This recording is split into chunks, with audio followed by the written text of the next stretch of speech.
Okay, and we're in. Hello, everybody. Welcome to another episode of the Bard Knock Life. I am not Josh. Naturally, What? big surprise. Got the Uh, names mixed up this entire time. Oh yeah, who man. who would have thought, right? So Josh is taking a hiatus while he prepares the next section of Broken Kingdom. In the meantime, I am going to be running Age of Ashes, a Pathfinder 2E adventure path. Uh, Never GM before, so this could be a slow motion train wreck or it could be fine. Probably gonna be fine. No pressure. Okay, You're not so It'll be judging me. great. It'll be great. yeah, so since this is sort of our first time getting together for this, we're going to do sort of a hybrid session 0 and session 1. So to begin with, I'm going to sort of give like a lore dump because I'm pretty sure everyone sort of needs to know what's going on with this particular adventure. And then we're going to go over everyone's characters, sort of see what everyone built, what everyone's about, and then get into it. That'll not work. Okay, it does. All right, so to begin, we are going to be talking about the town of Breachill, which is nestled in the foothills of the Five King Mountains in the wilds of eastern Isgur, about 50 miles from the Druman border. Compared to the region's other settlements, this town is young, just shy of 170 years old, though it has a fascinating history that rivals those of many far older places.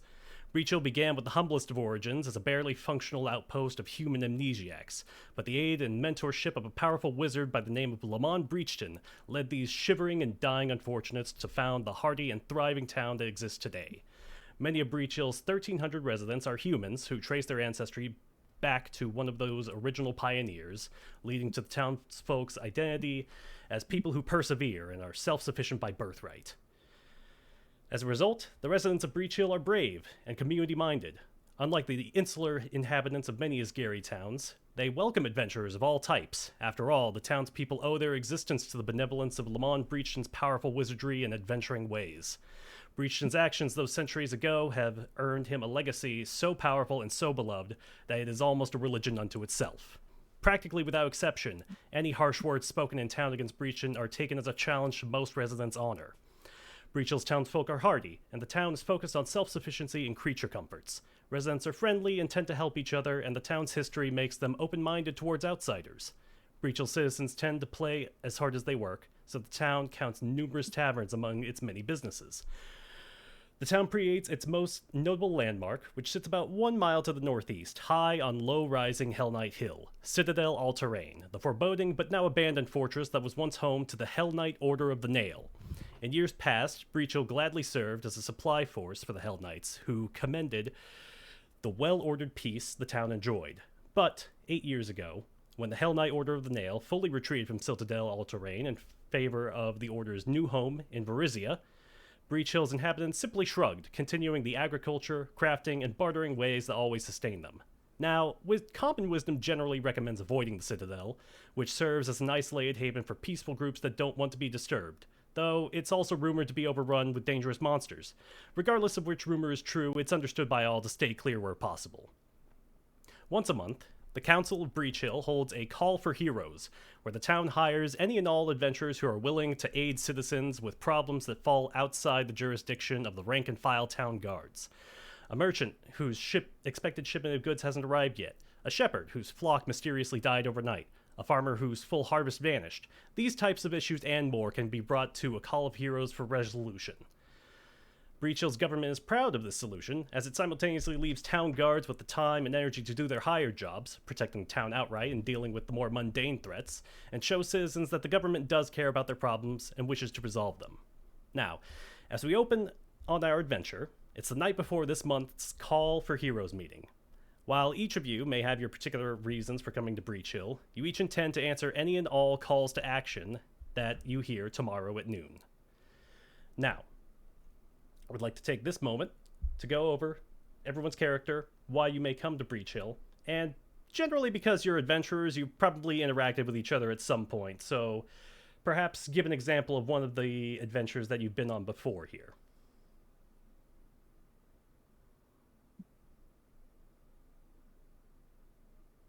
All right. Alright, who wants to go first? I guess Riven shall. And I think a good example of an adventure that Riven went down is the one that's on the top of my head that I'm thinking of currently. Is they so Riven's family worships gold dragons. And obviously, anything gold is very important to them. So his family actually hunted down a old relic that was covered in gold that had significance to those dragons. Yeah. So I know a really detailed story, but Nice. Can you tell us a little more about Riven? so Riven was born of the Arum clan of elves. It's basically elves descended from dragon worshippers, as I said. Um, his father and his father and as like on and on and on. They taught them all the ways and the codes of the great and mighty Mencare, which is basically like the uh the dragon of all gold dragons, like the master, best of them all. I think Mencare actually, like if you look up the lore of Mencare, like they have like their own like island, and it's really like crazy stuff. When I was researching this, um, and I don't know if you guys know much about dragons, but for dragons, chromatic dragons are generally evil, and then the metallic dragons are generally good. And the golden dragons are the most good. They're like the highest form of the quote unquote good dragons. They're still like, like a little cunning and still a little um what's the word? They're not exactly like benevolent from what I understand, but they stand against evil. So that's what his family is all about. Is all about standing against evil, like doing what's right, yada yada yada. Um so because he allies himself so much with those ideals, he has a very like foreboding and like mighty presence, and he refuses to take any sort of insult. I don't know why, but for whatever reason, gold dragons like handle that kind of stuff very poorly. So he has that kind of same tradition in his family that if like you try to insult him, it's like in his creed that he has to fight you now. So it's kind of cool. Um, yeah, that's pretty much him. Like he's obviously anything. Um, he values the color of gold very much so. Like his armor's dressed in gold. He has hide armor currently, but it's like painted gold. And then he has like gold, like ornate, like golden, what's the word? Patterns on his weapons and shield. So that's Riven. Riven Arum. That was All awesome. right. Very good. Now, not to call on anyone like at school or anything, but I'm very curious to know the backstory of Dr. Goodbarrel, Zach. Alright, okay. So, Dr. Goodbarrel, basically, he is a halfling. He comes from, I haven't really determined a whole lot of those details yet, but in his youth, essentially, he was a field medic, or the equivalence of a modern day like ambulance driver, I guess, in a war. And he saw a lot of gruesome battles, and a lot of the people that he knew and cared about in those battles were like pretty much maimed or walked right into a slaughter because they really didn't know what they were up against. So that war is over, it's past, and he's kind of become like a medical researcher, and he's writing his own book in basically a form of I can never say it right, the bestiary or whatever. Bestiary. Bestiary. Yeah. He's writing that essentially. He's going around finding adventurers to travel with and basically studying all the monsters and whatever they come across, so that way when people go into battle they know what they're going up against. And he's almost a mix between Tolkien writing an epic novel after being in a war and Professor Oak, because he's trying to just categorize and identify all the monsters out there. Nice. But yeah, he's definitely an out of towner, and he's heard that adventurers get called to this town every so often, so he figured this would be the best way to get in his next chapter. All right, sounds good. All right, Josh and Laura, you sort of have a double character going on, so whichever one of you two wants to go first, tell us about Bolin and Tolan. Oh my god. So I'll go first. I'm Tolan. I am a graduate from the university in Dongun. I am an inventor. I have a. This is a very bad. I'm doing the wrong accent right now, actually. I'm not meaning to do it like this, and I don't know why it's coming out like this. You always I have to don't- practice beforehand. You have Yeah. to like get into it. You Yeah, can warm up later, man. yeah. So I don't know. I'll do that. But Tolan is a dwarven inventor, studying in Dongun, which is near Alkenstar, which is the place that invented guns in the Pathfinder universe, or Galarian specifically. And basically, Tolan has been like the golden child of the family her entire life. She has grown up as always like doing the right thing. She was born into the inventor clan of dwarves along with her brother Tolan. Oh yeah, Bolin. Sorry, I'm mixing up our names even. That's not going to Sorry. happen ever again. Yeah, No. never. So, but basically, she's a relatively she's very stereotypical dwarf in a lot of ways. Like she's short, stocky, but super long hair that she keeps braided and put up at all times. Yeah, but other than that, she has like super thick circular glasses that are like have a thin frame around them and they take up most of her face. Um, and she is always accompanied by her pet dog, who is a robot dog that is modeled after a Saint Bernard, who is a medium-sized creature, so it's like as big as her. And yeah, she's very like quick to strike up a conversation and very quick to talk about herself in a lot of situations because she's always been the center of attention in a lot of ways. But yeah, and her dog's always at her side and is like as excited to meet people as a normal dog would be, but it's a robot. Wow.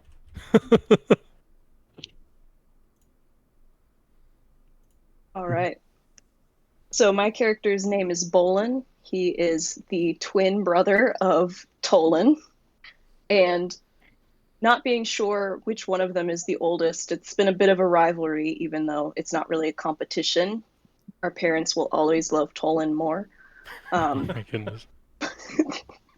But Bolin has always dreamed of more than staying at High Home. Like whenever his sister went off to learn about innovation and everything, he just worked with his family and kind of found a monastery nearby and decided, you know what? He wanted to see the world and he wanted to learn more about it. So he became a monk, and that's about the furthest he's traveled from home until right now. He is very tired of the stereotype of dwarves, and he wants to get back to the stories that he used to hear of adventurers going around and having grand things happen. He's a little conflated. He believes that he's better at what he does than he is, but he definitely wants to improve.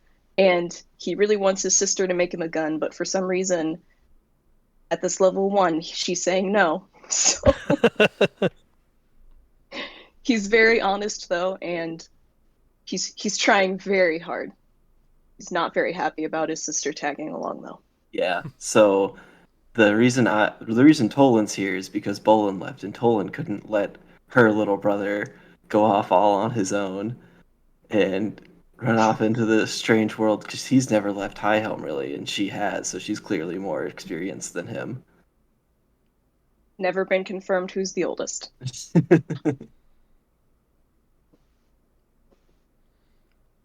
All right. Okay. Last up, Nate. What can you tell us about Zeno? Um, it's kind of hard to say at the moment, just because we were having issues finding like the correct deity that would actually work for this character. Sure. But so I guess let's just go over like more what the character is, and then we'll worry about backstory stuff later. Okay. Uh, Xeno is an automaton, X3 and O, or N0 rather. They are a reborn soul, originally passed but brought back, um, for the intention of doing something that I was going to say, but because I don't know if my deity works, we'll have to worry about that later. But essentially, they're trying to fulfill a purpose, so they're allowed to die.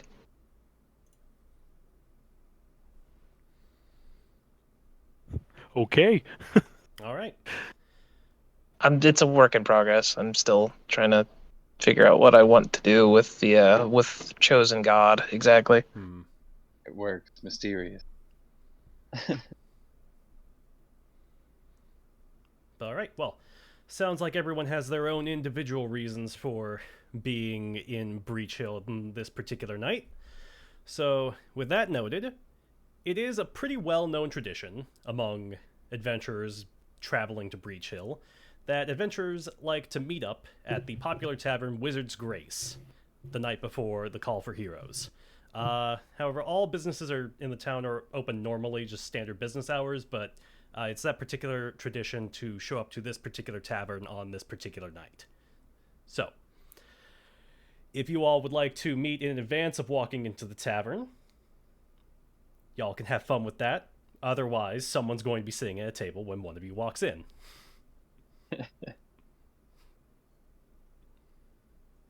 Yeah, I feel like Dr. Goodbarrow would have gotten there early, well before regular business hours would have closed. I assume that Bolin and Tolan probably like roll into town, are probably arguing with each other. Yes, I would imagine so. All right, so let's picture the scenario here. Dr. Goodbarrel, of course, the not so well traveled sir, is sitting alone at a nice wooden table in this establishment, working on his bestiary, when suddenly these two dwarves come rolling in, squabbling over some sort of nonsense, and invading what could be described as your personal thinking space. Right, yeah. Well, I mean, okay. Bolin, you can't just leave home like this and just end up going to some crazy place. You don't know what you're getting yourself into here.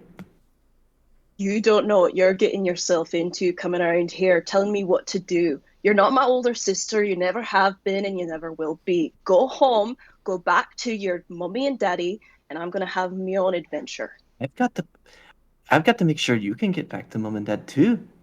You can't just leave off on this crazy adventure. We've got the responsibilities at home. You and your responsibilities. My responsibility is to make a life, and you won't even give me any guns to protect myself. Guns? Adventure? I just kind of close, my whatever draft I'm working on right now, and just kind of decide, all right, apparently that's going to be all the work I get done tonight. And I assume that like we're just like walking next to each other arguing, and we just sit down at Dr. Goodbarrel's table and like don't even like acknowledge that he's there and just keep arguing. Yeah, I try to make my close of the book as loud as possible, like wham. In that moment, Tolan then would look over. Oh, I apologize for invading your space, but this was the only open table around. Yeah, I've never known a dwarf to keep to themselves, so it's totally understandable. Hi, the name's Hendel Goodbarrel. Hindle, my name's Tolan. And she holds out her hand like very like straight and just like So, excited to meet someone. Reach over the table. I'm so short. I'm like, yeah. This is my dog Bite. what kind of dog is it? I'm like hesitant to even reach my hand out at all, but like kind of fascinated. Bite's just sitting there like panting, just Yeah. like as you can see like servos and stuff moving around. It's Yeah, like like- he's a construct. I made him myself. Interesting. He was what I And- She did makes as my like. everything herself. Yeah. Fascinating. The name's Bolin, by the way, not that you're gonna care. Oh. I overheard you talking about guns and adventure. That's what we're Where here might- for. That's what he's here for. I'm here to make sure he's safe. You could go home, No, I've got to keep make yourself safe. Who's gonna protect you? sure. Bite. Like pet his head. I just like.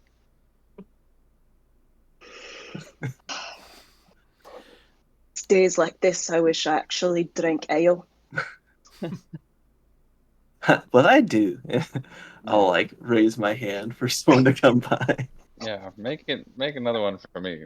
All right, with that particular motion, the bartender, a human woman whose dark brown hair is tied back in a loose bun by a simple red ribbon, comes around with a couple of drafts for everybody. She says, Thank you. "Listen, I know you're all adventurers, but if you're not going to pay up pretty soon, I'm going to be a little more concerned." Well, they just got here. We'll worry about my tab later. "Oh, fair enough, Doctor." And she turns and walks back to the bar to service the other patrons. How much is it per tankard? Per tankard. Can't be more than like a silver. Surely. I like a copper, I feel like.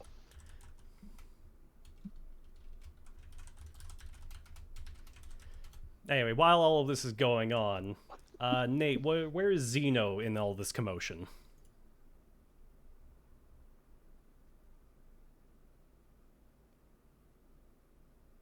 Also, it's 1 copper for a mug of ale. Cool. I think I'm good. Sorry, didn't know I was muted. I would imagine standing outside. Zeno doesn't like being inside for long periods of time. It also prefers direct sunlight if possible. Hmm.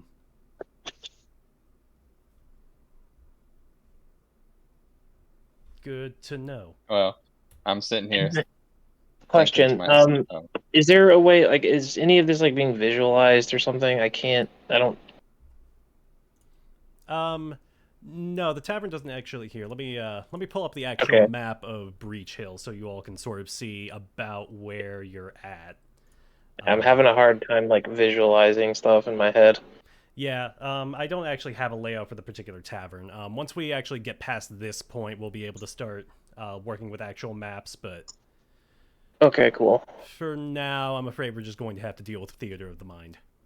Anyway, so here in the Breachill map, we are currently at Wizard's Grace, which is right there. So that's about where you're at.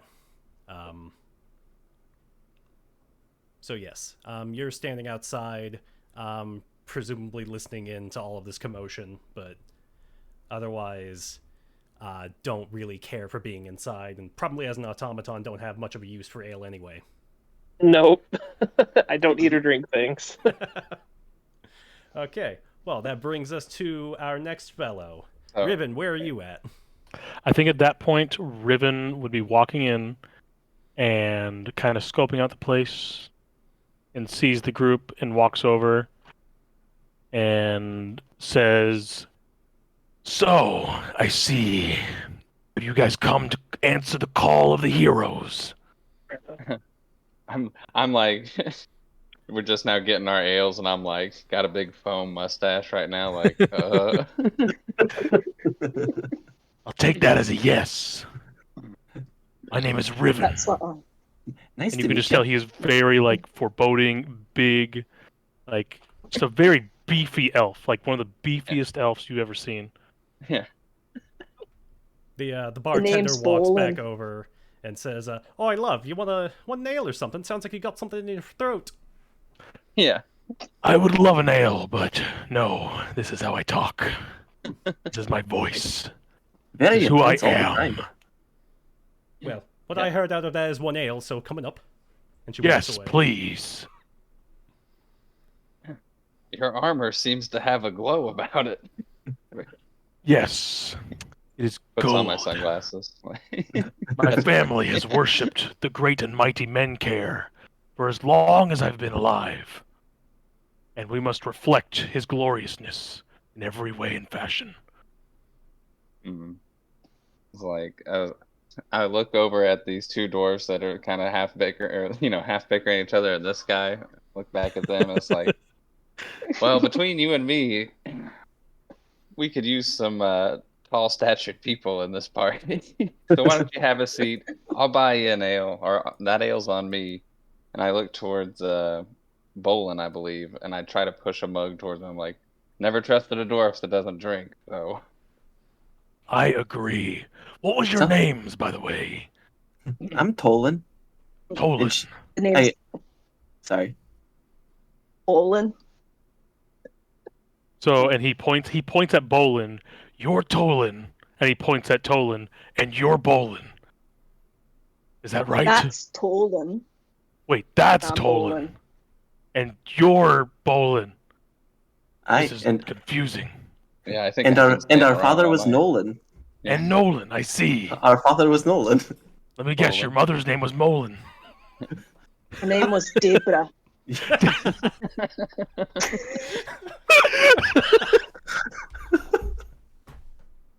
Deborah, a fitting name, as is classic among dwarves. Trust me, I would know as an elf. It's traditionally dwarven, yes. Very, very traditional dwarven name. Deborah. Yeah. Deborah. Yeah. And I'm Dr. Hindle Goodbarrel, but you can just call me Dr. G or whatever really flies Dr. out. G. Yeah. Good to meet you. Good to meet you. Yes. So is there like other adventuring parties here as well? What do we So, see when we look around? generally speaking, when you're looking around this place, you see a handful of characters who you could assume to be of the adventuring sort of type. After all, this is the most noble place to come for adventurers here before the call for heroes. Among other various people, you see a pretty meek-looking human in the corner. There's a very, very buff dwarf seeming to rival Bolin and Tolan there, sitting at a table to himself. There are two humans who look very similar, sitting at a table, arguing in a similar fashion to Bolin and Tolan.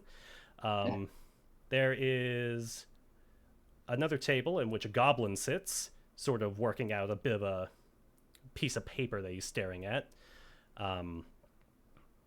Close to the bar, you see a different human who is currently wearing a rather silly hat and holding a lute.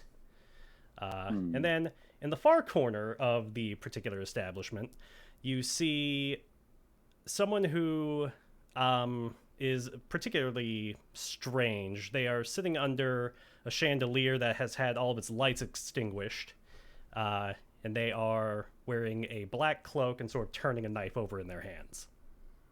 I'll like lean over to Dr. Goodbarrel with my tankard, and I'm like, listen, I don't know much about adventuring parties or really much of the human society, but that's a character that you got to stay away from for sure. Okay, duly noted. Meanwhile, Bolin just kind of like takes a deep breath in and he's just like, "Do you smell that?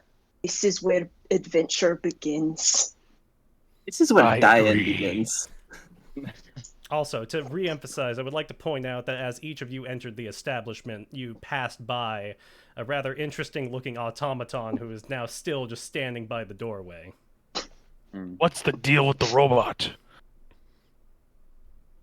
Well, before we go and whatever happens at this place that I've so often heard about, I got a proposition to make for you guys, and I kind of pull out my musty old rough draft of a book here, and I'm just like, essentially like, look, I'm not the greatest fighter. Sometimes I have ideas and they don't go so well when I'm faced with danger.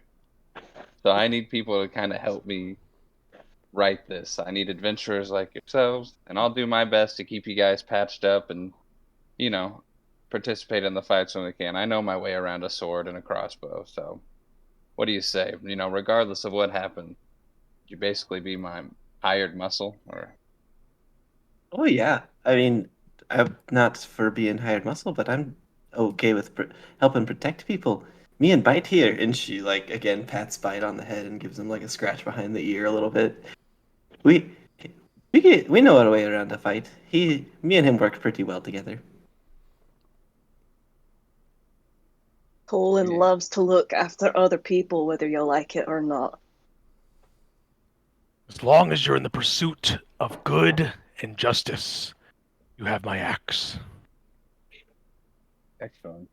Probably could use someone else too, but out of all these people, they all look pretty less than reputable, if you ask me. There, there was that automaton outside that had that holy symbol on his chest of a god that I can't quite describe. Smooth. You can just say it's like scratched off for now, dude. I'll polish it up later. Hey, Normally, I offer my services in healing and patching people up, but I wouldn't know the first thing about fixing that guy. But I look over at your dog. I'm like, maybe you might know.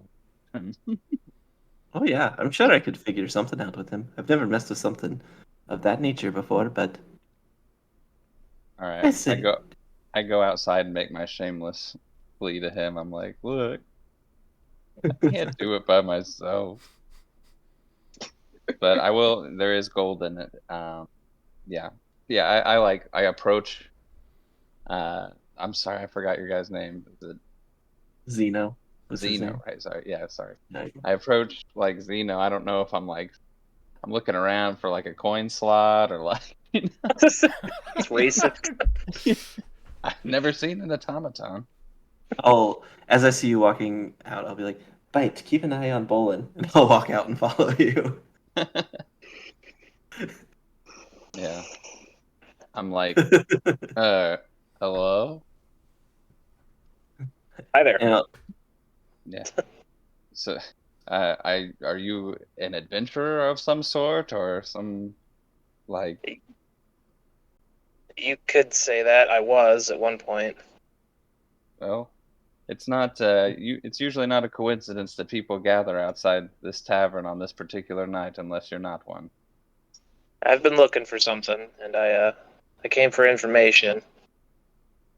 Well, perhaps you'd like to join us at our table, and yeah, I kind of make my whole spiel about my field guide that I'm making. I call it the Beastery. Yeah, I was like, I'll definitely hear you out.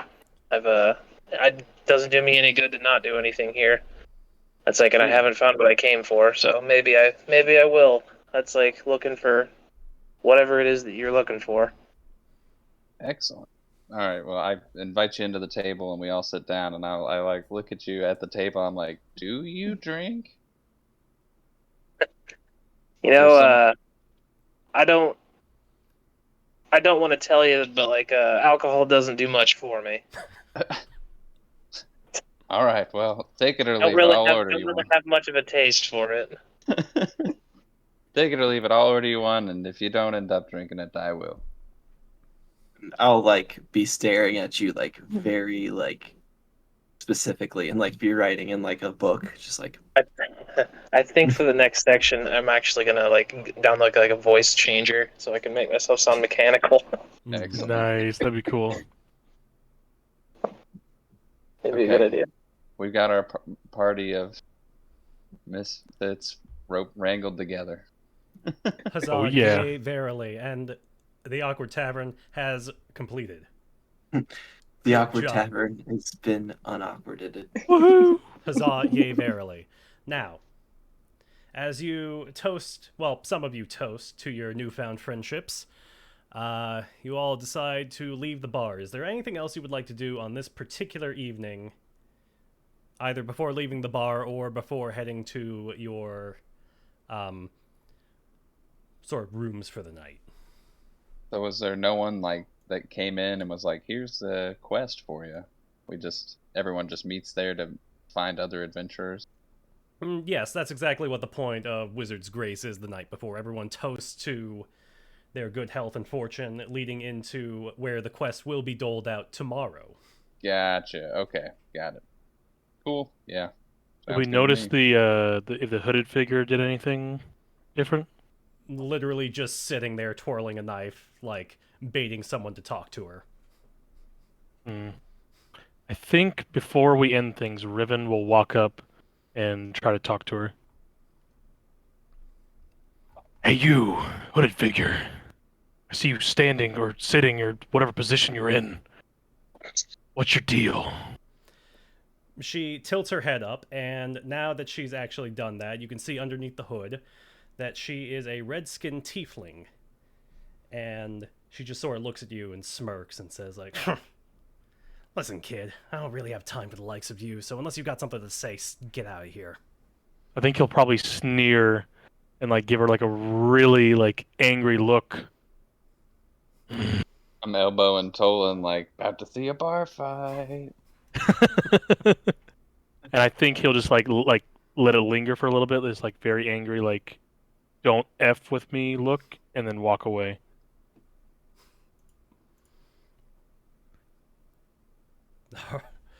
All right, and then like the tiefling just sort of smiles a little more and then looks back down at her knife and continues twirling it in the ominous manner she was before. Very smooth, partner. She looks like a friendly character. Darn it. Definitely not. She's up to something. I just can't tell you what it is. Can't or won't. I guess we'll find out, but probably can't or won't. I don't know. Hearing this confusion, the bartender walks over to you. Don't worry about her. She's just Nesta.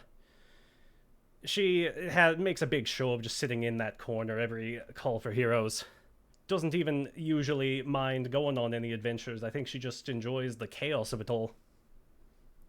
If I were you, I wouldn't pay her any mind unless you actually intend to start a bar fight, which I myself can't actually recommend in my establishment. No. Yeah, I'm like trying to count up all the ales that I've bought tonight, and I'm just like, I don't know how much gold I would have left after buying all my stuff, but I throw a gold at her. I'm just like, there you go. I'm sorry for the mess we've made over here. I'm like spilling my drink. You're a little over, love, but I'm not going to complain about the tip for the service. And she turns on her heels and walks away.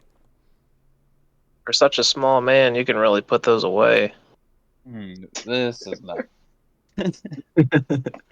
They don't call us good barrel for nothing. Yeah, they've told me I could drink anyone under the table. Might have to take you up on that sometime.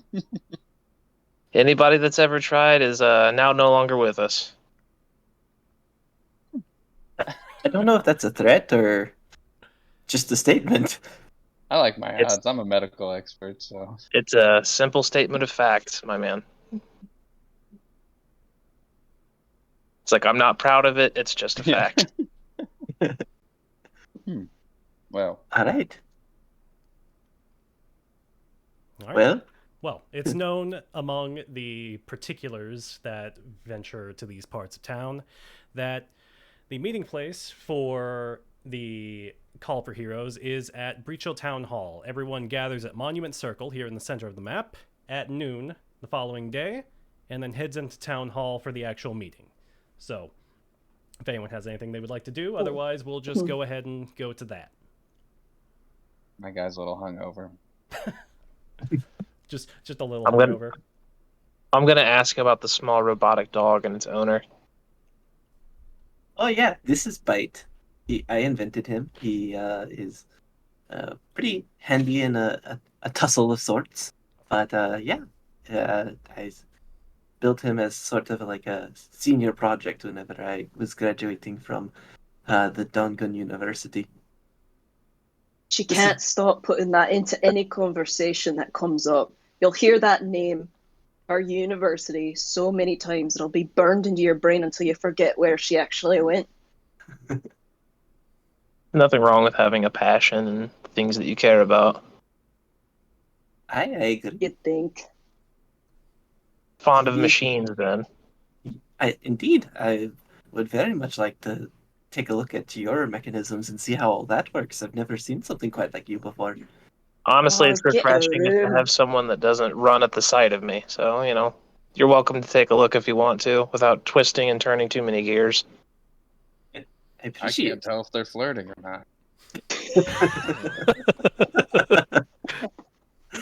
I can feel the tension. Can you keep it down? My head feels like a 2-day-old biscuit. You really shouldn't have drank the ones you bought for me. Well, you left them there. I told you what would happen. Are we just talking like this as we're rolling up to the monument circle? You are indeed. Yeah. So, at about this point in the conversation, you are rolling into Monument Circle. The sun is now almost completely overhead on your way to Town Hall. So, go ahead and make a perception check.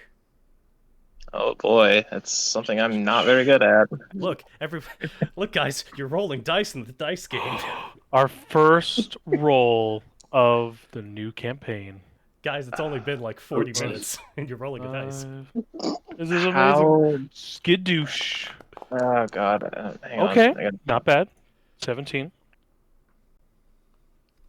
Riven's actually Still- paying attention today. Trying to figure this out. That's depressing. It probably has the highest perception out of all of us. What is your perception? He has +6. I have +6. No, I'm right behind y'all. Gosh darn it, I did the thing. Which one are you bowling? That's me. Ooh, fancy dice. Ooh. Good barrel with the 22. Okay, Yeah. He's very perceptive. very, very perceptive. Okay, so all of you see this particular thing because it's really impossible to miss. As you're walking through the circle, you make particular note of the architecture around you. An ornate fountain with a 15-foot tall bronze statue of the Breachill's founder, Lamond Breachton, at its centerpiece. Surrounding the founder's statue and this fountain are 6 even taller water towers connected to the river beneath. You note that Lamond Breachton must be incredibly revered by citizens of Breachill, since this statue watches over the primary sources of water for the whole town. The hustle and bustle of the crowd making their way to the meeting is enough to just drown out the low hum of the water pumps, pushing the water from the towers to the surrounding areas. Some of the rowdier children in the area are attempting to scoop water from the fountain with buckets to splash on each other, only to be met with reprimands from their parents instead. The buckets, you suppose, are meant as an easy way to carry water to any homes or locations that are not connected to the pump network. Now, moving past Monument Circle. Sorry, go ahead. No, I can hear everything, and my head is splitting. Yeah, crowd is not exactly the best place to be for one who is so hungover and rolls so well on perception. Yeah. Now, you in particular, Dr. Hendel Goodbarrel, so observant and so very, very headache throbbing, notice that among the many people who are scattered inside this particular establishment is one small goblin in very, you would describe, professor's regalia, bit of a, graduation cap and sort of like robes, so to speak. Very academic-looking goblin. And she is, at this particular moment, very obliviously sort of walking back and forth, not noticing the crowd around her, sort of mumbling to herself. I don't know if I even want to, I've never seen and I guess that's racist. I shouldn't say that. I've never seen such an intelligent-looking goblin. But yeah. God, no way that could be misconstrued as offensive. Not a single way. No way. Whoops. I'm sorry. What's your charisma? Let me take a look. Pretty bad. Not actually. high. Well, not bad. But you might want to watch out lest you be trampled, little goblin. Even as you say that, she's still not really paying attention to you, but as you've gotten closer to her, you can hear her just barely mumbling to herself, "My bumble brashers! What? Why haven't I heard from my bumble brashers? Are they trapped?" Are you okay, little gal? Oh goodness. I'm so sorry. It's most rude of me to be acting so out of sorts. Certainly not my place to be making a fuss about my issues. Well, not for another 10 Well, minutes or so, I suppose. I was gonna say, I thought that's what this all was for. Well, you make an absolutely fair point. Well, anyway, allow me to introduce myself.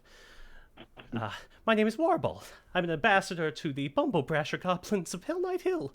It's my great honor to serve my fellow citizens of Breachill as the town's official representative to the Bumblebrashers. I communicate with the Bumblebrashers, convey the town's concerns and interests to them, and advocate on the tribe's behalf. It's a duty I take very seriously. Hence why I am here today, and my rather distracted nature earlier. I hope you will forgive it. I mean, I haven't got anything against you. I don't even know entirely what all you're talking about necessarily. There's just a lot of bumble brushers mentioned in there. Yeah, I like pull out some like ground up like herb in my pocket, like chew on this, it'll calm you down. Take 2 and call me in the morning. Well, I do suppose that since I've been going on so much, I should actually explain to you outsiders what the Bumblebrashers even are. So, What are they? they're a tribe of goblins who, for years now, have lived peacefully in isolation in Citadel All-Terrain, the former Hell Knight Hill Keep, just outside of town. Typically every 2 weeks I meet with Helba, the tribe's chieftain, on the road outside the keep. We discuss news, I convey the town's interests, and hear any concerns that the tribe might wish for me to bring to the council. However, Helba, who is normally quite punctual, has missed several of our last meetings, and I've seen plumes of smoke coming from the top of the citadel. The smoke is chalky red in color, the tribe's traditional color of distress. I fear that the Bumblebrashers are in danger, or that something dire has befallen them. Oh, it has me worried. We must help them. Whoa. Let's start from the beginning. You said goblins are in a Hell Knight citadel? Oh, are you not familiar? The Citadel All-Terrain is an old keep. It used to be watched over by the Hell Knight Order of the Nail. Very, very powerful group who used to watch over us here in Breachill. However, about 8 years ago, they up and left to a new home. No one's entirely sure why they made it such a priority, but none of us really thought too much of it. However, since they left behind such an impressive and fortified keep, my sweet Bumblebrashers moved in. Though, I fear that the worst has befallen them as of late. Is there anyone going to investigate? Well, that's certainly why I'm here today. I'm hoping to signal someone to go investigate for us. But, listen, you are adventurers, are you not? I look back at everyone. We are, yes. I like grab Bolin's shoulder and like do the turnaround like psych thing where everyone can still clearly hear us. And I'm like Bolin, we can't do this. It's clearly very dangerous. Would you rather me go fight a monster? That's what you're planning on doing, isn't it? I'm sure there's a monster in there. We don't know for sure. They could just be out of food.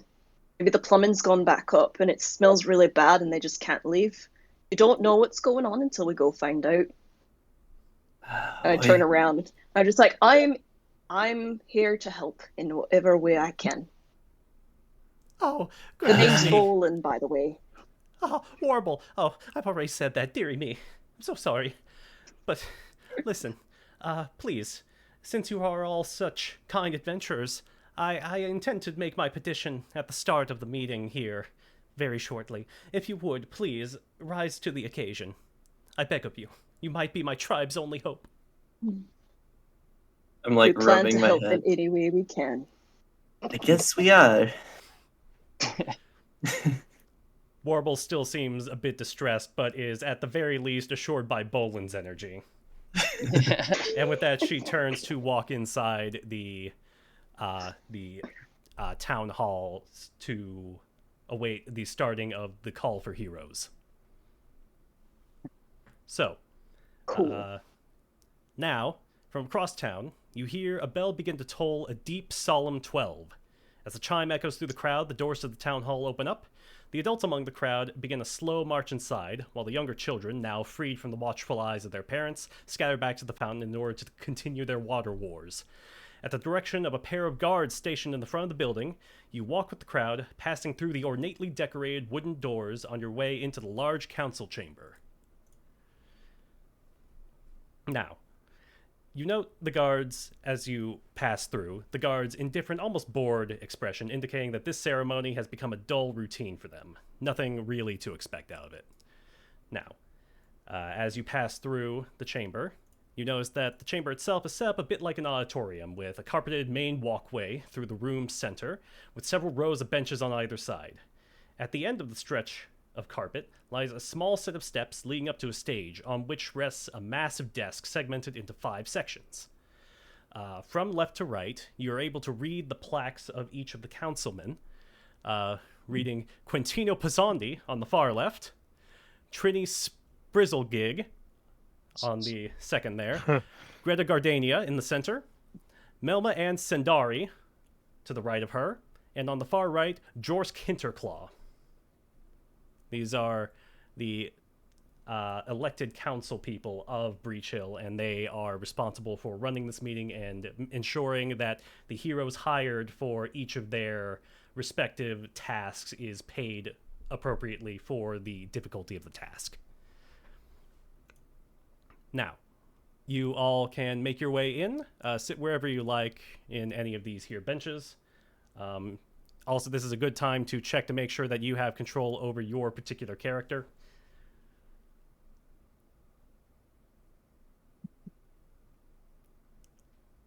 All right, looks good there. How do you make the map itself move? You can Right-click. like right-click drag in order to move the map.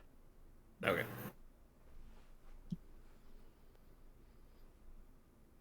Sorry, I'm taking notes on everyone's names. It's entirely possible it comes up later.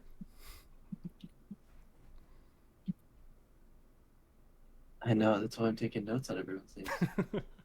I promise you, I can just give you the names later. It's very public information. They're elected officials. I know. I just like to have it so I can not be like, what was their name again? Very good. Okay. Tolan, the meeting is about to start. Oh. So I'll keep like Oh, close no. to Bolin as always, and like have Bite just actually I'll put Bite in front of me. All right. The woman who's sitting in the bench behind you is looking at your dog with a very incredulous expression, just like, "What the heck is that?" All right. I don't even notice. I just like play. I like play with Bite a little bit. Like I even have like a little piece of rope that I pull out and like play tug with a little bit. All right. I Well, love it. now that everyone has sort of shuffled into the particular chamber here, Greta Gardenia, the president of the council, again here at the center of the chamber, stands from her particular seat at the bench and looks on to the crowd with a stern expression, yet with eyes that show deep kindness. Her dark hair is mostly hidden beneath her soft orange robe, or the hood of it rather, and then, with a sharp rap of the gavel onto her desk, she brings the assembled crowd to a hush. "Welcome, friends and neighbors," she begins, her rich voice washing over the room, "to Breachill Town Council's monthly call for heroes. I am Council President Greta Gardenia, at your service. On behalf of my colleagues beside me, I promise you all that we will hear and consider today's petitions with utmost discretion and care. There is no existence without community, as our town charter says. Today, our agenda includes a small handful of petitions, though we shall begin with our most pressing issue. Miss Warble, our very own ambassador to the Bumblebrashers of Hell Knight Hill, requests the help of heroes for a matter of utmost importance. Let's hear her concerns in her own words, shall we, Miss Warble?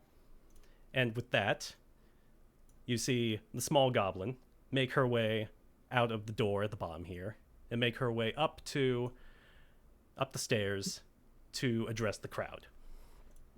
She takes a moment to sort of shuffle herself to find a more comfortable footing, clears her throat, and begins her address.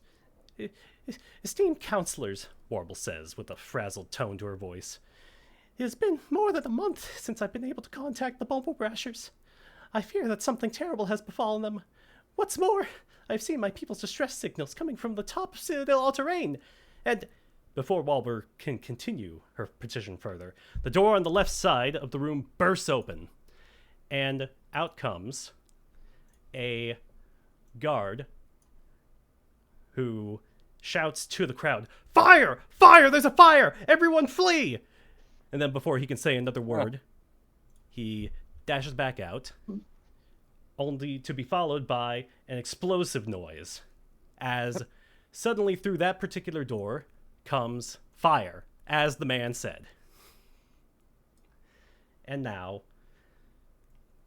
in addition to that, you now hear some sort of cackling noise, sort of a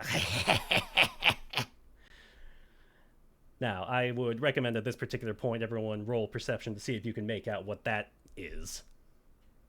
A cackling. Beep.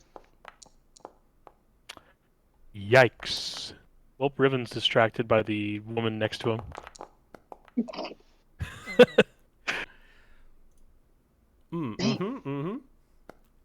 Let's see. We have no idea what it is. Okay. Dang. Go Zeno. All right, Zeno, with your robotic enhanced eyes, you are able to peer through the smoke in the crowd in order to determine that among them is this particular creature, which you, if I can, just for a moment, there we go. A small sort of goblin-esque creature with fire bursting from its limbs, which you recognize immediately as a fire method. Now, the fire method has burst in and has started causing flames to erupt from the left side of the building. Now, everybody roll initiative. Sit with Paizo and we can't roll initiative yet because you haven't started combat. Oh, shoot. I know how to do that. Hang on. Everybody hang on. Okay, encounter. I did it. Begin. Roll a thing. But you guys fought like 4 methods in like the first book of Extinction Curse. Do you remember that? I do remember that. But I gotta tell you something. And this is very important as we begin getting into this. The fire method is not going to be the biggest problem in this particular encounter. Great. So, everybody finish rolling initiative? Forgive me for being stupid. How do you roll specifically initiative again? It's on your character sheet. It's like right underneath perception. It says initiative, and then you can change it to like it defaults to perception. I see now. So it is just perception. Yeah, but it's right underneath. Okay. Well, I don't have a character sheet on here yet, so I have Okay, there we to go. look at my Do you wanderers. not have a 17. on there? No, you do. I didn't see it. Yeah, you just double click on your name. When it went. I clicked on yours and I could see it. Because also I don't have the option for actions right now. I can see your name. I can see your character. Oh, there we go. There we go. Okay. That Cool. makes life better.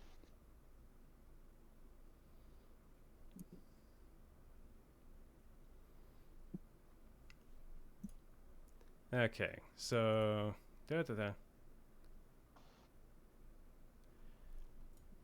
way. Yeah.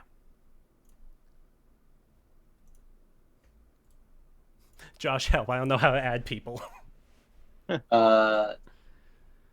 So if they're not rolling actually into initiative, you guys can roll initiative. Go ahead and click on your character sheets, and we can keep your first roll.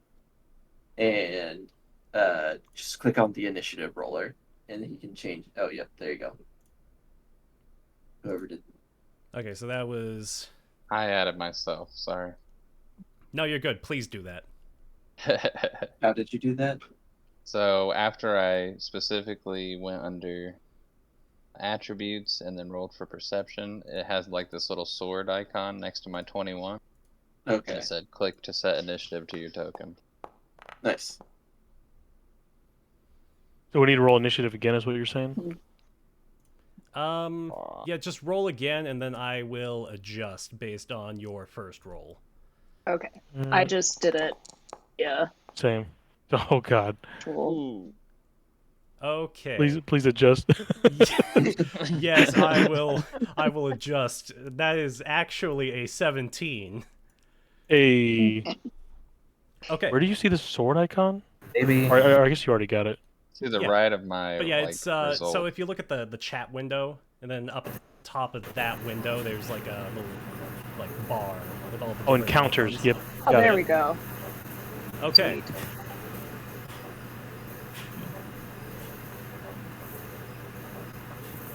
Sweet. Oh. You good, Nate? I'm having some issues with the audio here. There. I think that. Oh. Maybe that.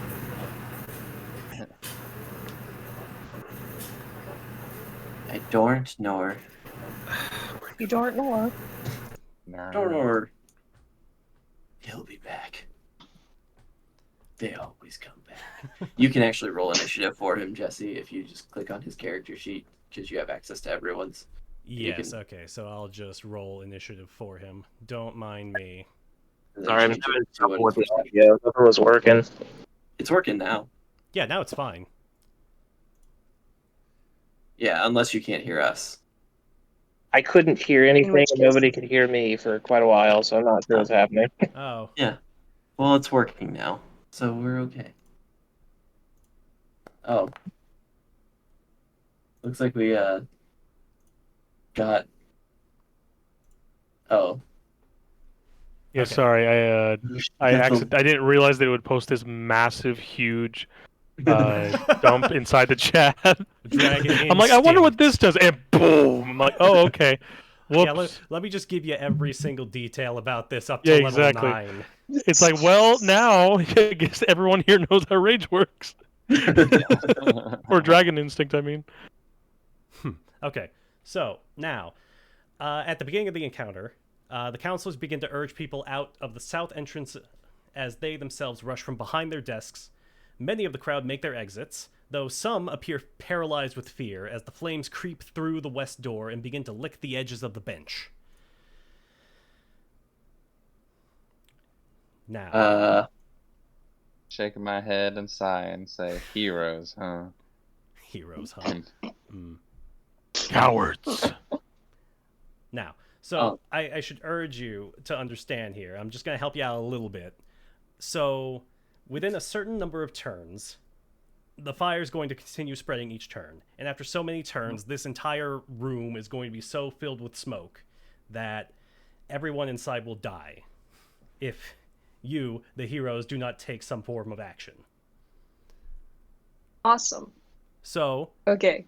the recommendation and the things that you can do is that on each of your turns, if a particular spectator in the crowd is conscious, you can urge two of them on the same side of the room that you're standing on out of the room. You can move to them, sort of stir them from their sort of hysteria, and then urge them to make their way out. You don't actually have to move for that, but you're able to sort of like call out to them. Is that one action? That's 3 actions to do that for 2 people. Now, you and another party member can work together in order to urge 6 people out on a single turn. That uses both of your full 3 actions. Oh, okay. Cool. I was going to say, because I have... Well, can bite if I give him 3 actions. Because as an inventor's construct, I can give him 3 actions with 2 of my actions, so I can have 1 action left. I could say that bite, since does he speak? Does he speak common, or does he just sort of bark? Bark. Okay, so I'll say that bite is going to be able to pick up and carry one person out of the room, and that will be a full turn to walk to a person, grab them, presumably willingly because they want to be rescued, and then walk them out of the room. Okay, so not worth that's it, is fair. what you're saying to me. So yes, what I'm telling you is that you can do more on your own. Okay.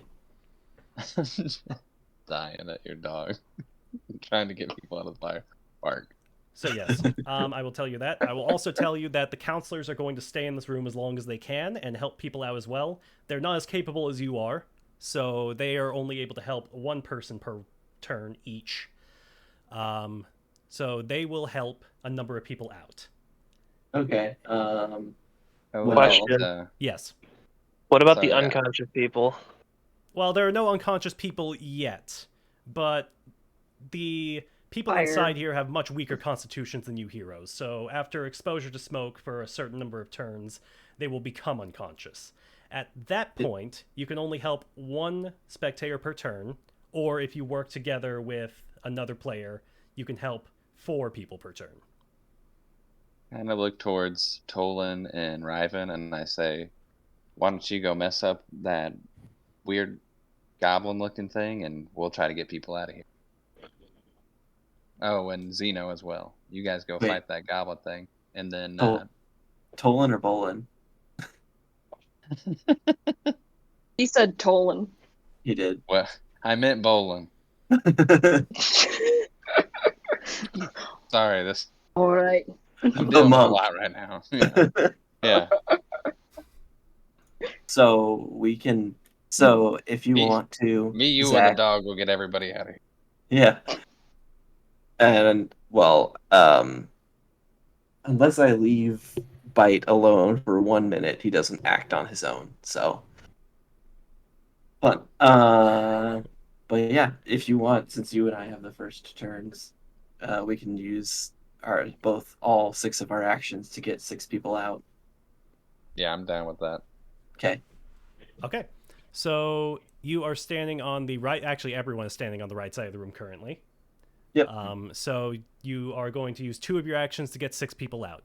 Do you care which 6 people, or do we just want to start from the top and go down? Start from the top and go down. All Yeah, right. whoever's closest to the fire being hysterical.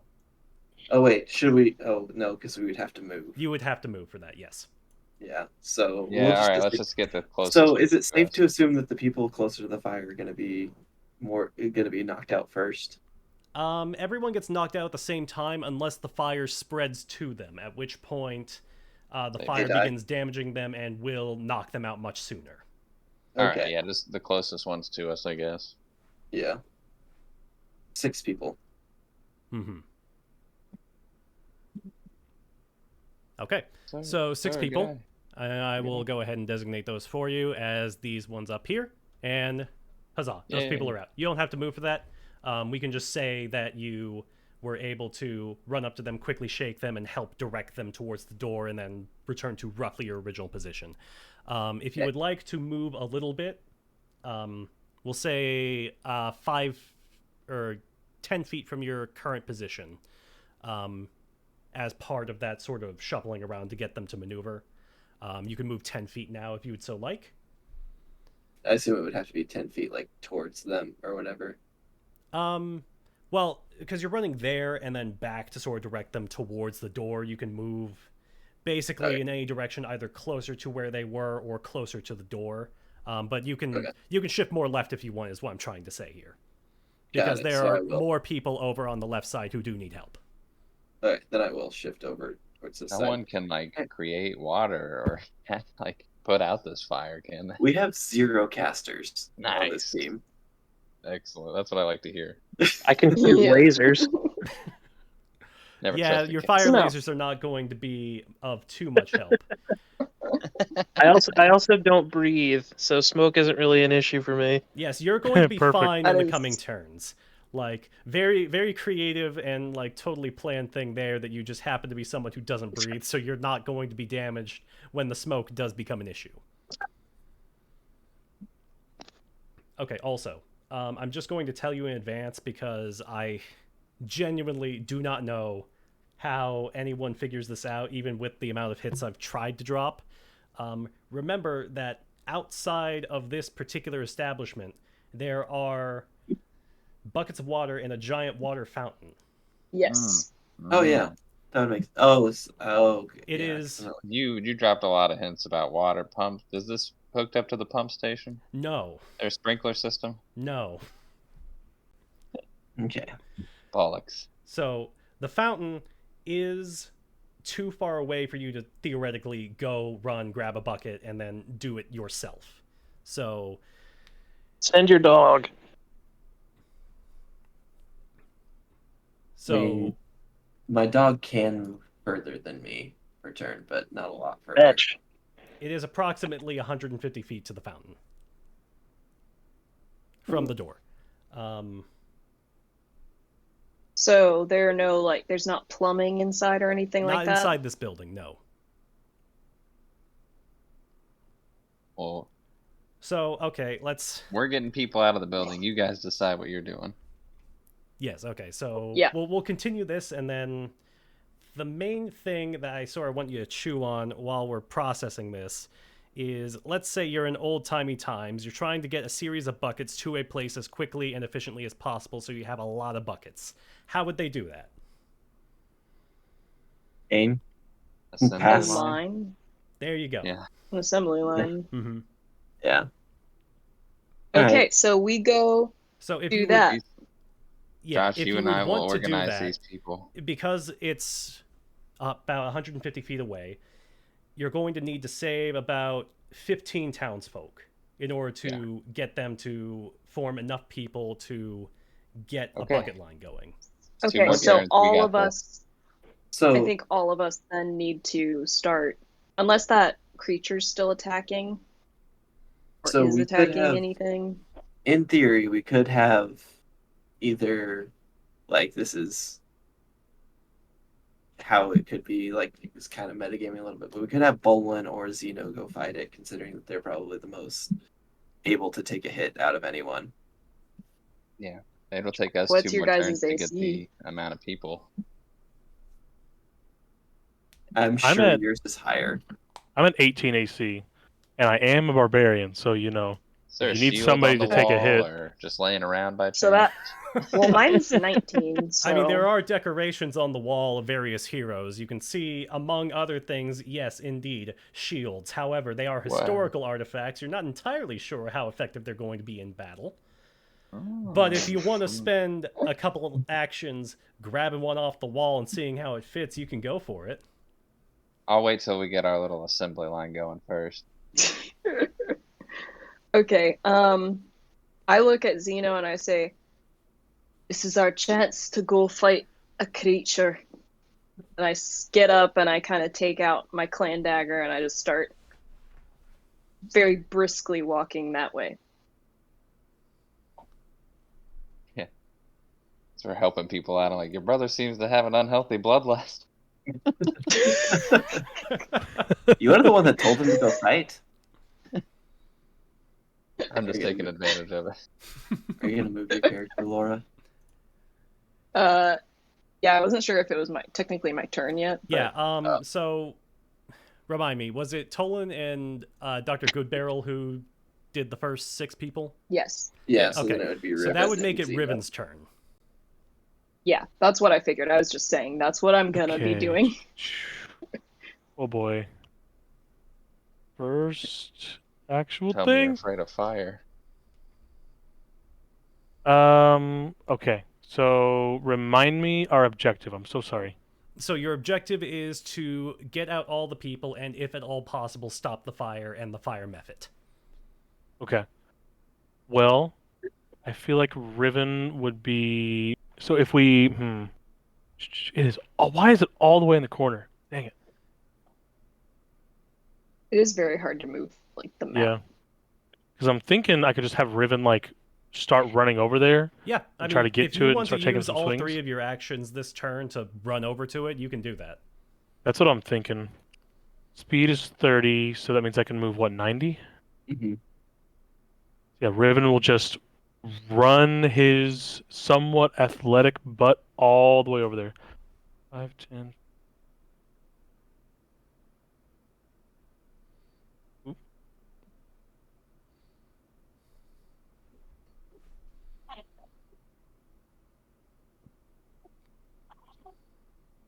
I think that's 90.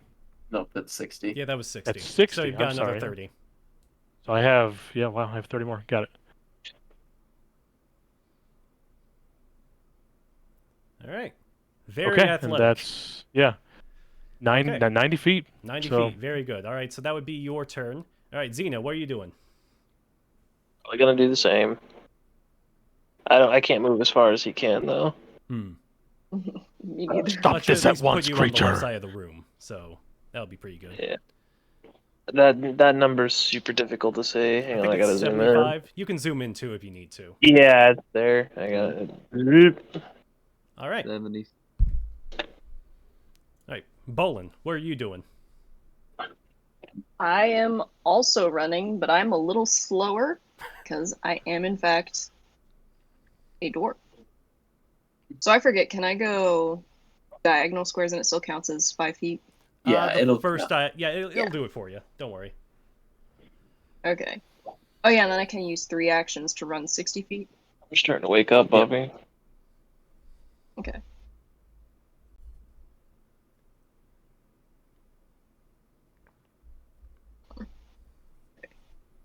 Oh, that's 40 feet, so I still got 20.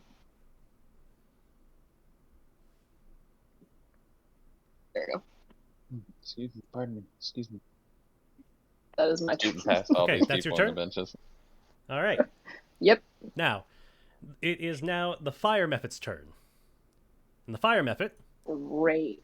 Uh-oh. everybody's favorite, is going to leap over to Riven Lay here, down. and Lay down. it is very down, wait. upset at your presence, but it begins cackling its as it lurches forward and tries to attack you by biting at you. Come at me, That's creature. nice. Ah, well, look at that. As it turns out, my rolls do carry over as DM. That was a crit fail. Hey, nice. I was like, come on. I hope he's leaning towards the failure part. The fire method, Nice. a little unsure on its feet after creating the fire at the entryway there, sort of tips over on its heels as it lurches forward to bite at you and falls flat on its face. Nice. Nice. It then spends its next turn trying to get up. Do you get an attack of opportunity as a barbarian? Level 7. That's a great question. That is a great question. No, fighters are the ones that get them at level 1. Okay. Yeah, that sounds Then right. That's the fire method's turn. Now, Nice. before we move on to Tolan's turn again, each of the counselors are going to take their turns. And the way they're going to do that is Quintino, Trini, and Greta are each going to move towards the left side of the room. And then Melma and Jorsk are going to move to the right side of the room. And they're going to help one person out each. So we're going to move those out. Nice. Well, they're lazy, but whatever. Classic. They did the best. They did the best they could. They did do the best they could. After all, they are not I know. nearly as skilled as you are, you have to understand. There's a reason that you're adventurers and they're government workers. Fair point. Okay, so now, at the start of the next round, the fire that is on the left side of the room begins to spread.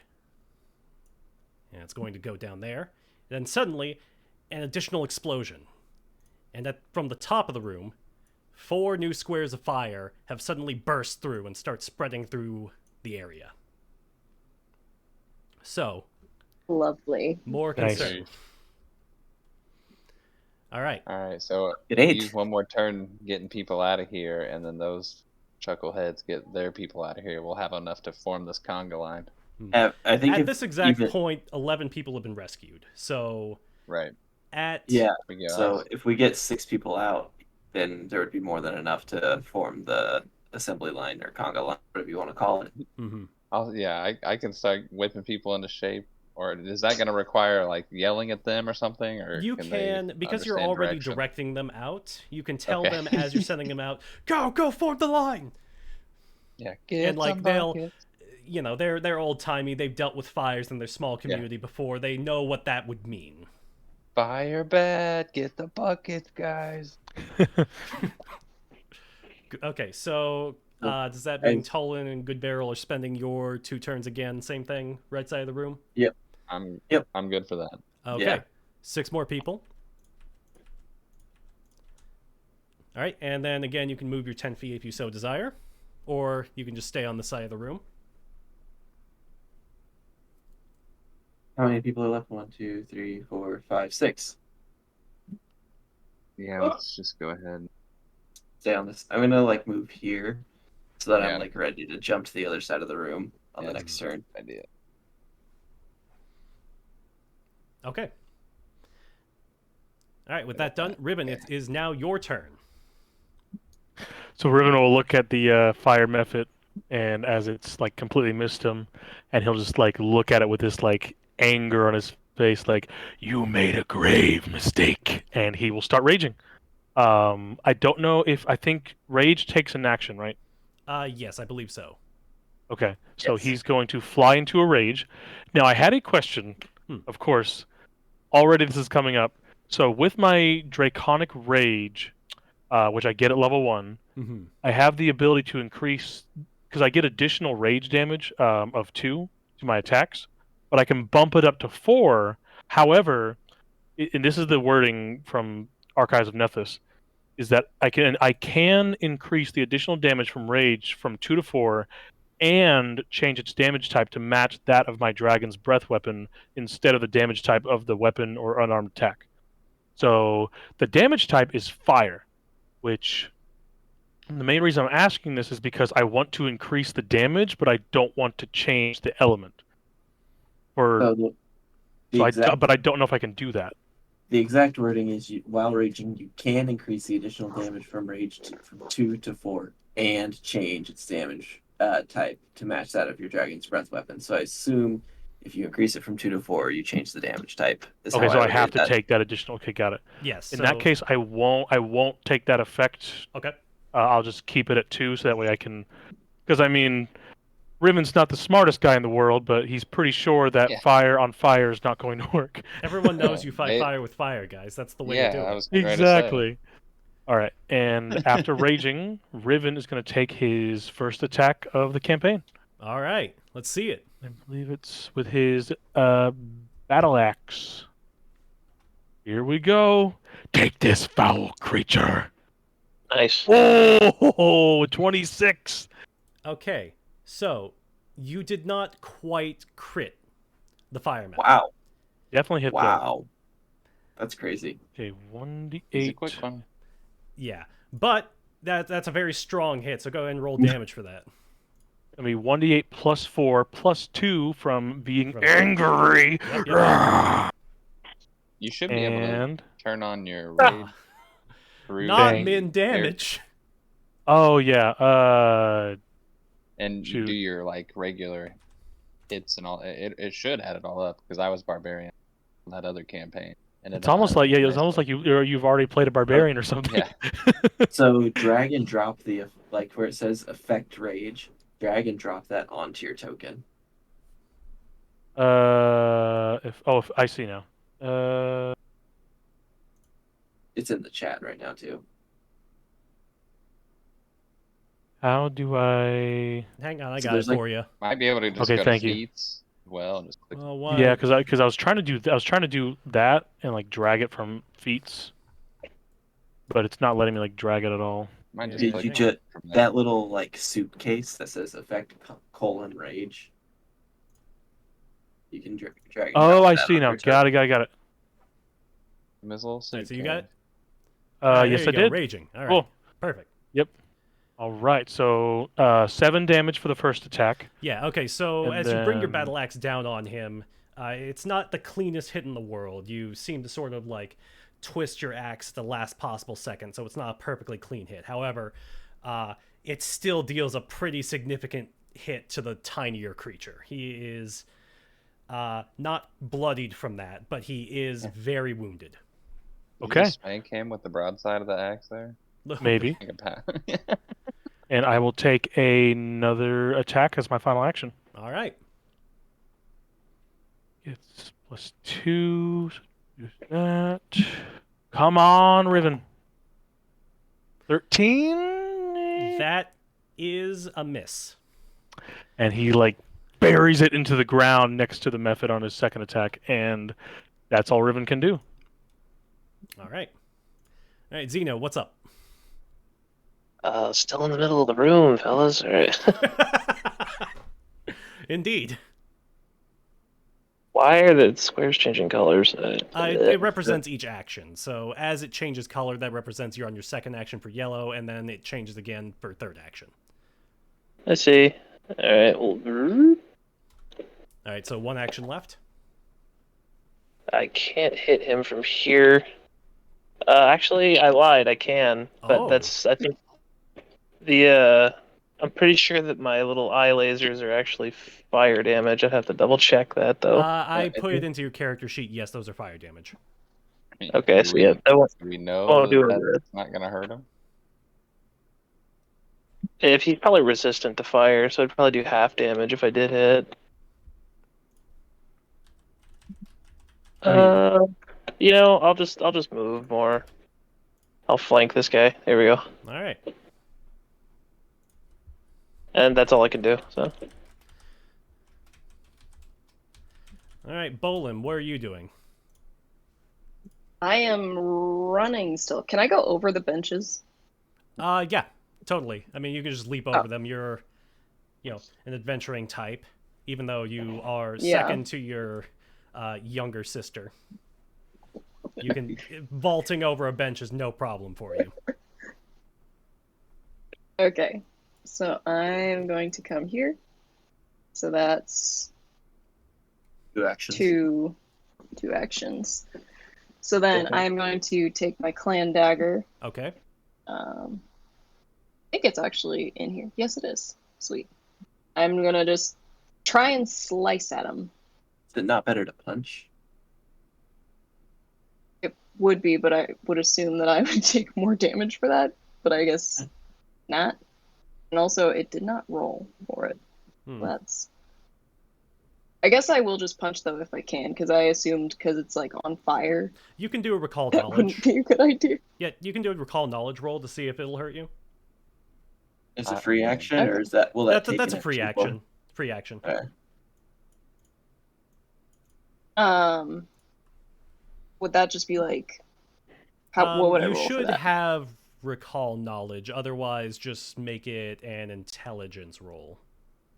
Yeah, well, Or, So how recall knowledge works is, there's one of 2 ways you can play it. Jesse, you can Is tell it her what to roll. So like nature? Arcana, Nature, Occultism. yeah. How's your so occultism? survival.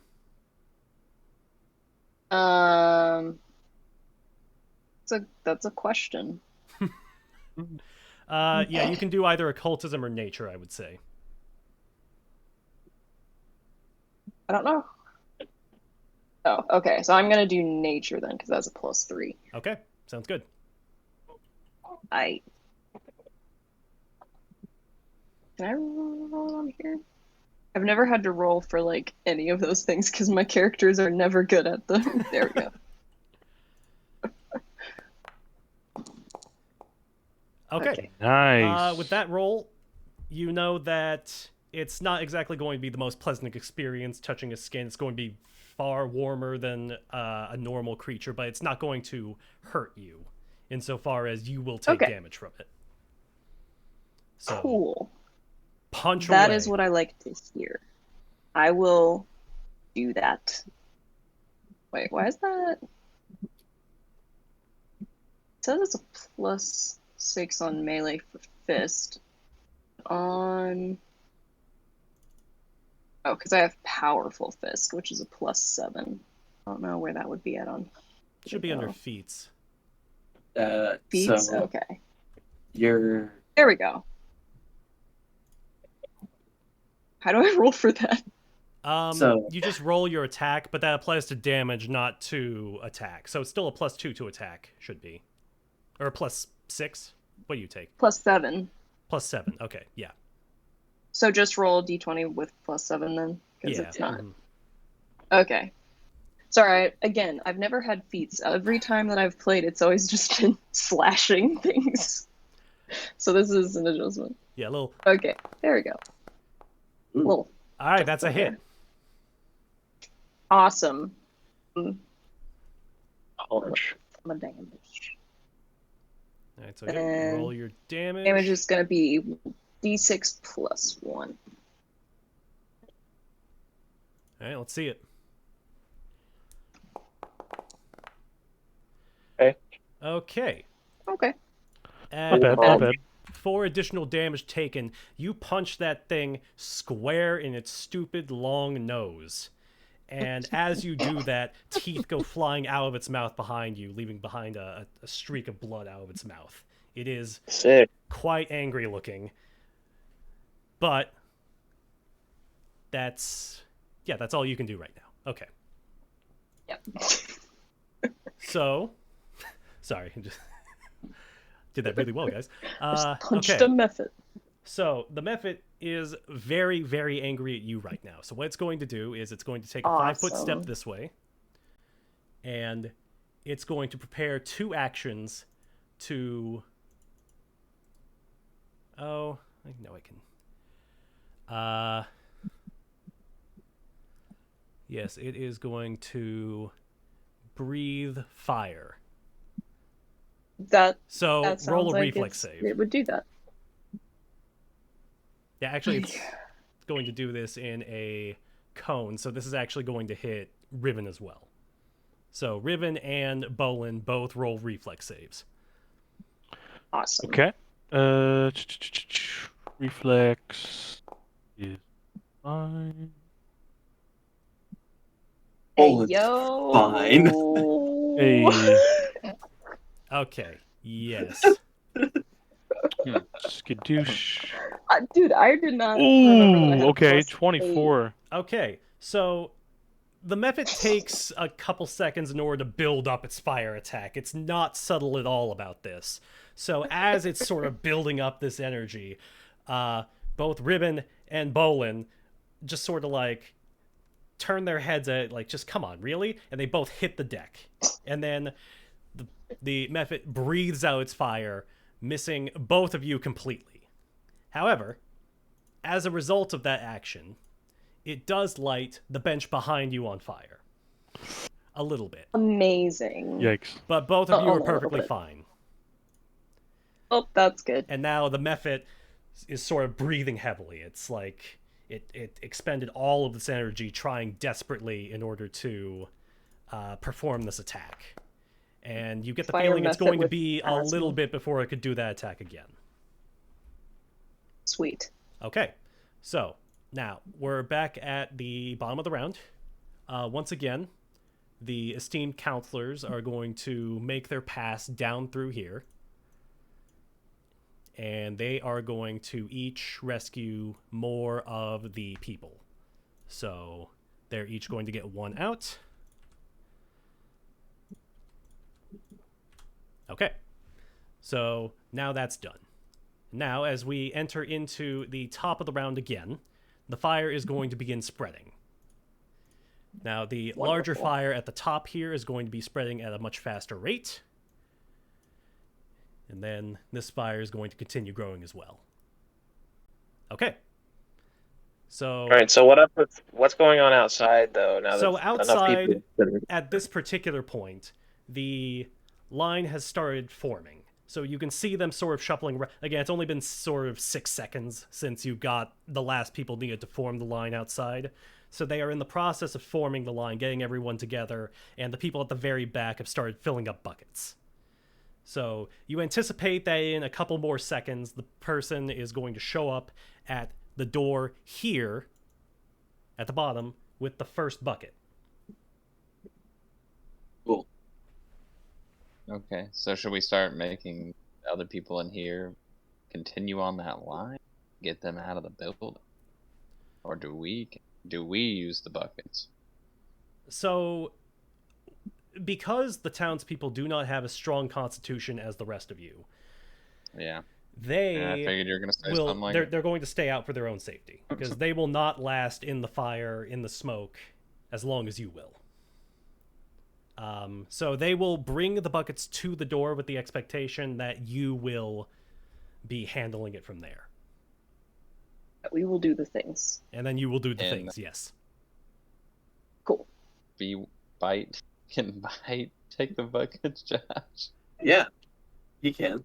I can use one of my actions to give him 2 actions, and he can take a bucket, and I can use my 2 actions to take a bucket, and we're netting a total of Alright. 4 actions in a turn right Mhm. there. There you go. I'll keep getting the Yeah. people out. Yes. And I should say that once the bucket line has actually been formed, the buckets will start coming in at a rate of basically as quickly as possible. So every time someone's going to go down there in order to pick up a new bucket, there's going to be a new bucket ready.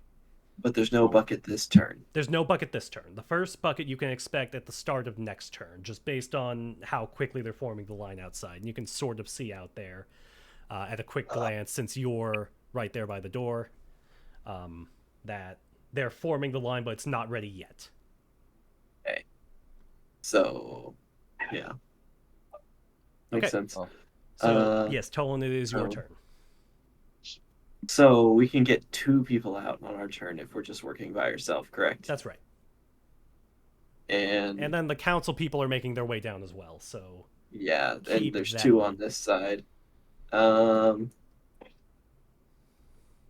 Okay, I'm going to then, since that takes 3 actions to do that, I'm going to use my first action to come down here to be ready to take a bucket. Okay. And then I'm gonna command Bite. Wait, I have 2 actions left, so I'm gonna.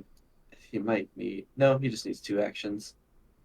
He'll come down here and stand next to me and be ready to take a bucket as well. Okay. And he'll just. I have a last action just hanging, and I'll just let lie. Okay. All right, Dr. Goodbarrel, your turn. I'll use this one action to get on this side of the room and get out as many people as I can. Which is 0 By because myself. it takes 3 actions to get someone out. Well, I'll just prep for next turn. Okay. Why is a stratagem? Devise I'll- a stratagem. On this guy? Yep. Think really There you hard. go. If you come up with a really good plan, I'll let you get 2 people out on this turn. But you gotta have a good plan. Trick, isn't it? If it's a bad one, the fire spreads. Yeah. Oh no. I wonder all of a sudden. Okay, well. Not letting me do my act. I'm gonna click and divide the stratagem, but it's. Oh, maybe it. Bad.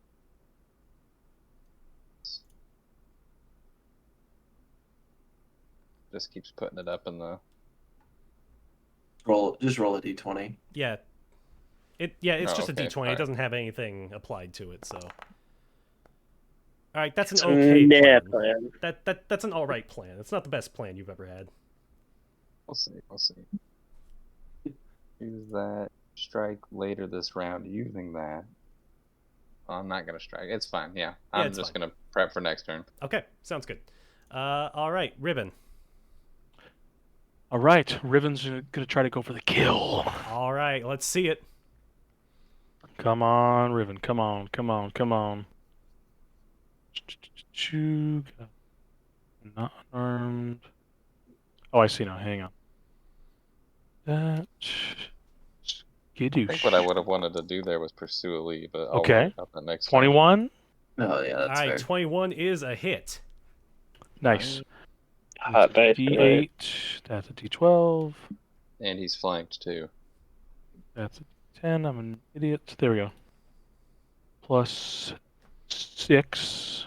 He's not currently flanked. Oh, sorry.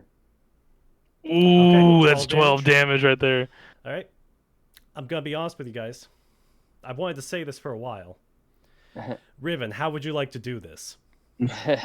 All right. So Riven sees that it's already bloodied and it's missing some teeth from the last punch. He takes his axe and just digs it into like the side of its neck and just kind of like brings it to the floor. It doesn't make like quite like a clean like but it's just like you can tell it's a killing blow. The thing falls down and then he rips his axe out and you can just tell like there's this like not like evil bloodlust, but like you can tell like that was very satisfying for him to like end the evil. Yes. Yeah. All right. You start going into evil bloodlust, we're gonna have a problem. All right, and with that, the fire method has been taken out. Nice. But my deity may or may not be cool with that. It's a good one, that much is true, but like the one that I was originally wanting, I don't know if we can do that. So It's funny. But yes, as I've said, encounter is not over yet. We are still on a turn basis because there is still danger afoot. Mm-hmm. So, Riven, is there anything else you would like to do with your turn?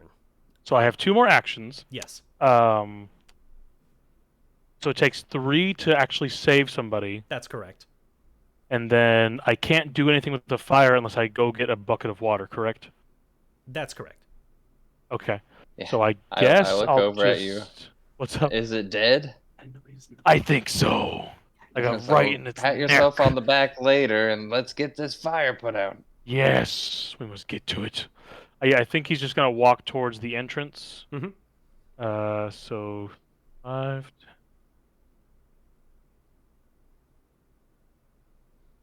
I think that's 60. I might have done my math wrong. No, it's 55. 55. Okay, one more. There we go. All right, that's 60, and that's your turn. And that's All all I can do. Yep. Xena, what are you doing?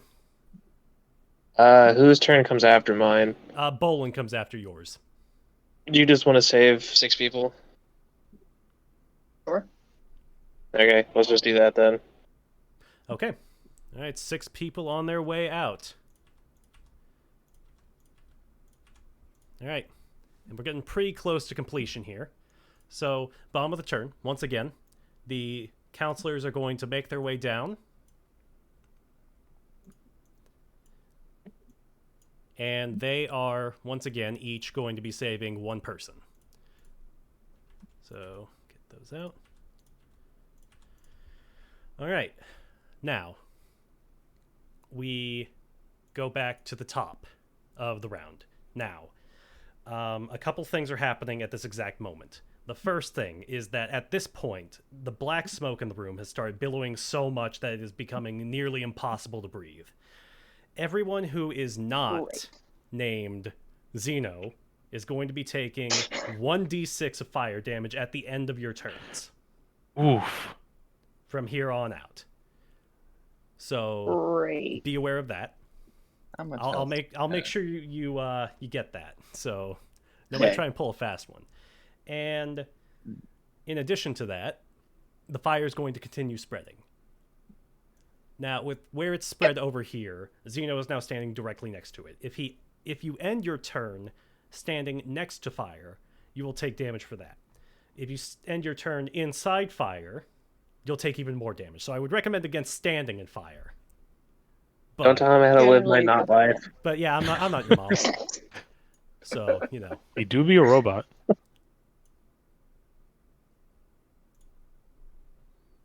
All right. So my turn then. Mm-hmm. Are there 2 buckets ready for me and Bite? There are indeed. Buckets have began arriving. So at the particular front of the door, you're greeted by a familiar face.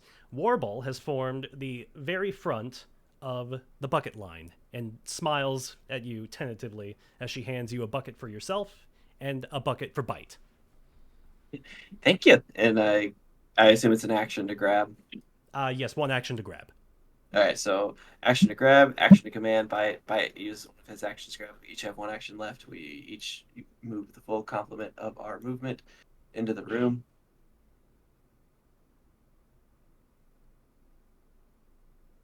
And we each drop the buckets as free actions right where we're standing so that other people can come grab them. Okay, and you're standing next to Dr. Goodbarrel right now. So. Well, Bite is, yeah. Okay. So. I was gonna use mine to get 2 other people out, and then I don't even know if I'm ready to go back in this. Well, I got 7 health. I can That take it. that's fine. Does bite take the fire damage? Bite or the smoke damage, and no, bite is mechanical. He doesn't breathe, right? No. No. If he stands in fire, he's going to burn, but he doesn't breathe, so he's fine there. Okay. So give me that. Okay. So I will roll you your damage. All right, 2 damage. Cool. Taken. Okay. And Dr. Goodbarrel, you're I guess going to I'll get use 2 my more 3 people out? actions, get 2 more people out, and then I'll move my feet. Okay. Get that. Damage. Get that. Okay. All right. And Ribbon, what are you doing? All right, Oh, so do I not get smoke damage? Oh, sorry. Yes, you do. Kind of. Silly me. You breathe oxygen. 4 damage. ouch. Skill issue. Yeah. Teach you to breathe again. So Bite and Tolan both dropped water at their feet, correct? Yep. Yes. Okay, so I think Riven is gonna go down, grab. I can only grab 1 bucket, right? So Can you I couldn't grab grab multiple? two. What's your strength? Strength. You have 18 strength, right? is yes, I have 18 strength. Yeah, you can carry 2 buckets, no problem. Okay. Then Riven is going to walk down 5, 10, 15. Like right here. Grab both buckets from Bite and Tolan. I think that was what, 15? Well, I guess it's a move action regardless, but Yeah, move action, pick up action, and then you can move. then I guess I'll another move spend my action. last remaining 30. 30 all the way back up here, and that's where I'll stop for now. Okay. Do you have to be adjacent to the fire to throw water on it? You can toss it sort of like in an arc, and like you're not trying to be super accurate with it, so you can throw it. I would say 1 additional square beyond where you're standing. Right. And give me my damage, please. All right. Congratulations, 2 damage. Hey, I'll take it. There goes my rage health. Not your rage health. No. All right, ye who does not breathe, Zeno, what are you doing?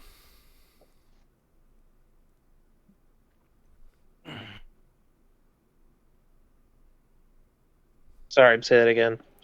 Zeno, what are you doing? Oh, I'm currently standing and admiring this flame, but Very pretty. it's not gonna do me any good standing up here. So, well, I can't quite reach you anyway. So, dirt, dirt, dirt, dirt, dirt, dirt. That is the length at which I can go. All right, looks good. All right. Okay, and you do not take damage because you are robot. So, Robot. Bolin. Olin, Oh, my Bolin. turn. Sorry. not Tolan. I heard my name and it sounded like Sorry, it one didn't of you. sound like the name even. Whichever one, One of the you hasn't twins. gone this round. Yeah. So basically, we just have to put out the fire at this point. So At this I point, will Mhm. use all my thorns.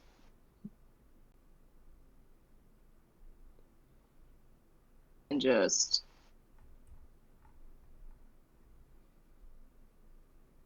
go there. My turn is done. yeah. Okay, great. Now, bottom of the turn.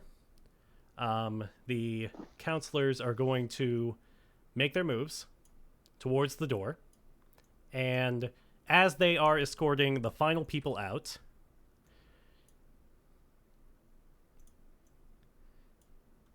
they turn back, see that everyone has now exited, and they themselves are also going to be leaving out the door.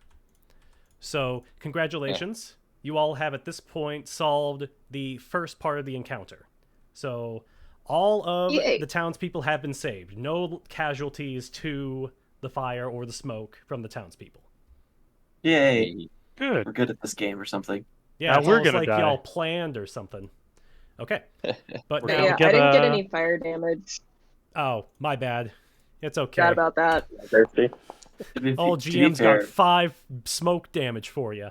Ugh. Betcha Wow. wish you hadn't said Yay. anything. I to be do. fair, our team is all about plans. Considering there's 2 18 intelligences on this team. Big brains. Indeed. Okay, so at this point, the smoke is getting thicker, but not in like a way that it makes it hard to breathe. If you did not have everyone out of the room at this point, all the townspeople would have passed out. Oh, So you boy. got them out just in the nick of time. nice. However- Good stuff. The fire continues to spread. Oh, son of a. Oh my How goodness. valuable is this building really? It is a pretty Oh, historic culture. building to them, a cultural landmark, if you will. However, Fight for the bonus awards. yeah, I'm not trying to metagame push you towards saving the building. However, there is additional compensation from those who care should you save everything involved in this encounter. Might as well try. I'm all for it. I will gladly Same. help give you more buckets, but I can't breathe. And I like to live. Not pass out. All right, Tolan, what would you like to do? I think I'm going to use 2 actions to command bite to run back. So he gets 3 actions. So he runs back, gets bucket, and then comes back for all 3 of his actions, drops bucket at feet. And then I'm, for my 1 action that I have left, going to get down here and be ready to grab another bucket. Okay. Sounds good. So Oh. there's currently a bucket on which square? Would you say the square direct? Well, either way, Zeno should be able to reach it from where he's standing. Yeah. Okay. I can also take 2. My strength is also 18. All right. That is great. So if anyone else is able to get another bucket up to Zeno, then that should be perfect. Okay, I think I can. All right. So yes, One Dr. action. Goodbarrel. 1 action down here. Okay. Pick Grab a up. bucket. 2nd action. I don't know even what my speed is actually. Shoot. Your speed is It's somewhere on here. Is it not? Oh. Yeah, I'm looking. Sorry. No, it's okay. I have my PDF, and I have something else that makes things easier to look up. Yeah, 25. Oh boy. All right. So yeah, no problem. 10, 15, 20. Yep, cool. Right Okay. here. And yeah, you're just ready to hand that off. Yep. Okay. Riven, you are right here. Yes. Riven has 2 buckets. Now I assume it's 1 bucket for each square, correct? It is 1 bucket is able to cover a 10 by 10, so 4 squares total. But since you've Oh. got 2 buckets, I'm willing to let you throw both of them sort of as like 2 actions, and douse a 3 by 3. To the 9. Got it. Yeah, I can do that. All right, I will step forward and toss it on all this fire. All right. Do I need to roll for anything? No. I mean, you're not trying to hit a very precise target unless you want the chance to crit fall flat on your face and end your turn next to the fire. I don't really want to give that to I you. mean, do you that sounds wanna roll for fun. All right, yeah. Yeah, it sounds kind of Roll fun. it. All right, just like a flat D20. Yeah, give me If that I- D20. You're only gonna And if you fail get on a a 1. 1, It's a big area. Hey, nice. Ah, look at that. Tosses the water, Tosses covers the water. Sploosh. sploosh. 9 And like he is squares of very fire. like being somebody who like worships dragons and is very familiar, like very attuned with fire. Like he is just fearless. Like he is not afraid at all to get as close to like very uncomfortably close to the fire. Nice. So that was 1 action, correct? Just to toss it. Or you actually, no, I stepped forward. You so that step was another forward, action. You threw. So that's 2. You said Or- you were going to use I said 2 it was actions. it was to do 2 the actions 9. because you were combining. Because normally it's 1 action to throw 1 bucket, so I said. Got it. So 2 for 2. Okay, got 2 it. That's for 2. fine. Then that's my turn. Okay, perfect. All right, Zeno, your turn. You are currently adjacent to 2 buckets of water. I'll pick both of them up. Okay, that's 1 action. All right. I'm going to use another action to move, and then a third action, literally just to hand these to him so he doesn't have to waste one next turn. All right, sounds Thank you. perfect. So Ribbon is currently holding 2 more buckets. All right, Bolin. All right. I guess I will go down here. That's 20 feet. And I will take another bucket. Okay, that's 2 actions. And then I will go this way. All right, perfect. Hate to be that guy, but I don't think any of us got smoke damage either last round. Oh, okay. That's Yeah, get it. I definitely my didn't. mistake. Okay, here we go. We're just gonna do it all at once because, like, let's be honest. There's no other encounters, and I don't think anyone's going to die in this exact turn. Yeah, So probably not. we'll just do it. We'll just do it in order. Okay, so Tolan is going to be receiving 5 damage. Ow. All right, Dr. Goodbarrel, 4 damage. Okay. All right, Ribbon, 3 damage. Ow. All right, Zeno, once again, does not actually breathe oxygen, so smoke doesn't bother him. And Bolin, 4 damage. Okay. I want to know where these rolls are whenever I'm playing, to be honest with you. Yeah. Okay, so top of the round. Fire begins to spread again. That's Another weird meta question for you, though. At what point, because as we're putting this out, at what point does the smoke not become a factor? I would say at the exact point that the fire goes out, it starts dissipating through the open doors enough to where it doesn't bother you. And also, at the point that the fire's out, you're just going to all, like, dash out. Okay. Right on. So you all are the only ones still being affected by the fire. So it's only a factor for as long as you still have health or the fire is still raging. And one more thing, can you drop prone to avoid the damage, like you could in reality? Yes, absolutely. You can have damage by doing that. Boy. That's an action, though. Dropping prone is an action, yes. Okay. Actually, any number of things that you could think of to dissipate the smoke. If you would like to dedicate time to doing that, absolutely. Okay. But I'm going to level with you guys. You're almost done. Hey. Okay, so top of the turn, fire spreading. The fire at the top here is now surrounded by very damp flooring, so it's not going to spread at all. The fire Nice. on the left side of the room, however, is going to continue. Yes. Okay. So it might be worth it for Ribbon to go to the left since you already have 2 buckets to slow that fire as a whole. That sounds fair. So top of the round, my turn.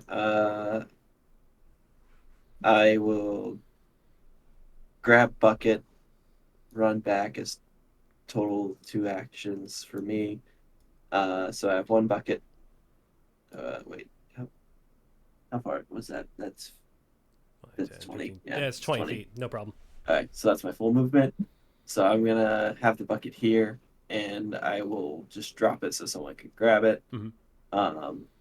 And then I'll have Bite come down here. I'll use the action to command him to give him 2 actions. So How many actions he was will that? so it's action to grab, action to run up and drop. Didn't you and then start in command- that square? Yeah. He started by the door. Oh, we started by the... Okay, yeah, my bad. Sorry. So Command and then him. action command, he gets 2 actions. Yep. So he runs down, grabs bucket. Okay. All right. And Dr. Goodbarrel, you were standing next to Tolan and Bolin. Tolan has a bucket. Bolin does not have a bucket. Yeah. I think I might just I have go a bucket. back. We both have a bucket. Oh, everyone has buckets. You guys both If you guys both have a bucket, I'm just gonna go do that little lap. Bring a bucket back here as well. Or I could grab one and run it up. Yeah, you to could do that. Xeno. Yeah. That's what I'll do. Okay. There you go. Alrighty. And then I'm also gonna just use my last action to get away, get towards the exit. All right, sounds good. Okay, Ribbon, you are holding 2 buckets. I'm thinking going left is the wise idea, Hmm. but if I go left, Are I you think I'll wise? only be able to use 1 bucket this turn because I won't be close enough to throw both. Yeah. As a reminder, just throwing 1 bucket will be enough to stop the spread significantly, at least Yeah, in this that's what I was direction. getting ready to suggest. Then 5.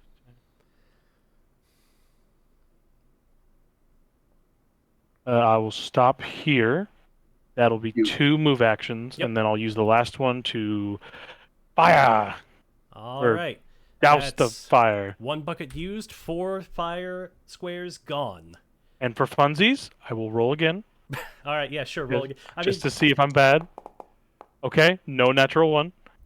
I probably will let you throw in both of them if you got a 20, but Ooh, I like that. I like that I a mean, lot, actually. like, since we're already doing like roll a 1 and just drop the bucket on your head, basically, like, may as well. Yeah. And that's my turn. That's all I Okay, can do. And perfect. damage. Damage, please. Yes, Oh, I've yeah. forgotten Yeah, damage got for everyone damage again. Okay, Tolan. 1 damage. Good. Good Oh, breath that no. turn. Don't try to get away with this. He gets additional damage because he's standing next to fire. Ooh. Riven does. I'm not on Ribbon yet. That was Tolan. Yeah. Oh, I'm right next to fire. Shoot, I didn't even see that one. Thought we wouldn't notice. Thought we wouldn't notice, but we did. Okay, so Yeah. Tolan gets Oh. 1 damage. Don't worry. Okay, Good Barrel takes 6 damage. Oof. Max, ouch. Yeah, you probably need to leave. Yeah. Bye. I've done all I can. I'll be dragging you out if you're just Okay, so Riven is going to take 1d6 from the smoke, and then an additional 1d6 by heat from the fire. That's how I like it. That's how I like it. 5 total. Okay. Not bad. Pretty low roll. Not gonna Yeah. lie to you. Riven is a fan of fire, so he is okay with that. Okay, and Zeno, Makes sense. your turn. And I didn't forget this time. No fire damage for you. So proceed. Okay, are there any buckets near me? I don't know if they Dr. were Barrel dropped here. dropped 1 bucket on at your feet. Okay, I'll pick it up. Okay. So I've got 2 then. A question, because of the way this fire is laid out, like it's 3, I'll let you hit but it. Because like okay. So it was weird because the way it was described in the book is that it bursts through that door in a D10, or like a 10 by 10. But that's in the center of a square. So what I actually did was I made it sort of a cross shape. So I'll let you hit a cross-sized area instead of a Like a 4 square. All right. yeah. So just Well- 4 well- squares. Okay, we'll do that then. I'll put that out up here. All right. That section of the fire has been eliminated. No more fire is going to be coming from the top of the map. Okay, Ooh, and that is your nice. turn. Yep. I Congratulations. still once- have 1 bucket. Yep. Sounds good. Bring me a bucket. Sacrifice yourselves. Sacrifice yourself. Yeah. Okay. I can send Bite up for free. There you go. Okay. So, yes, no more fire coming from the top. That part is solved. Okay. So now, Bolin. All right. I will go this way with my bucket.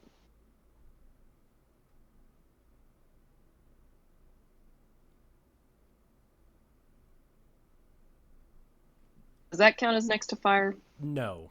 No. Cool. Then I am there, and that is Okay, my turn. congratulations on being And there. Here's do your I get- smoke damage. 1 smoke damage. Nice. Good breath. Not bad. Not bad. Okay.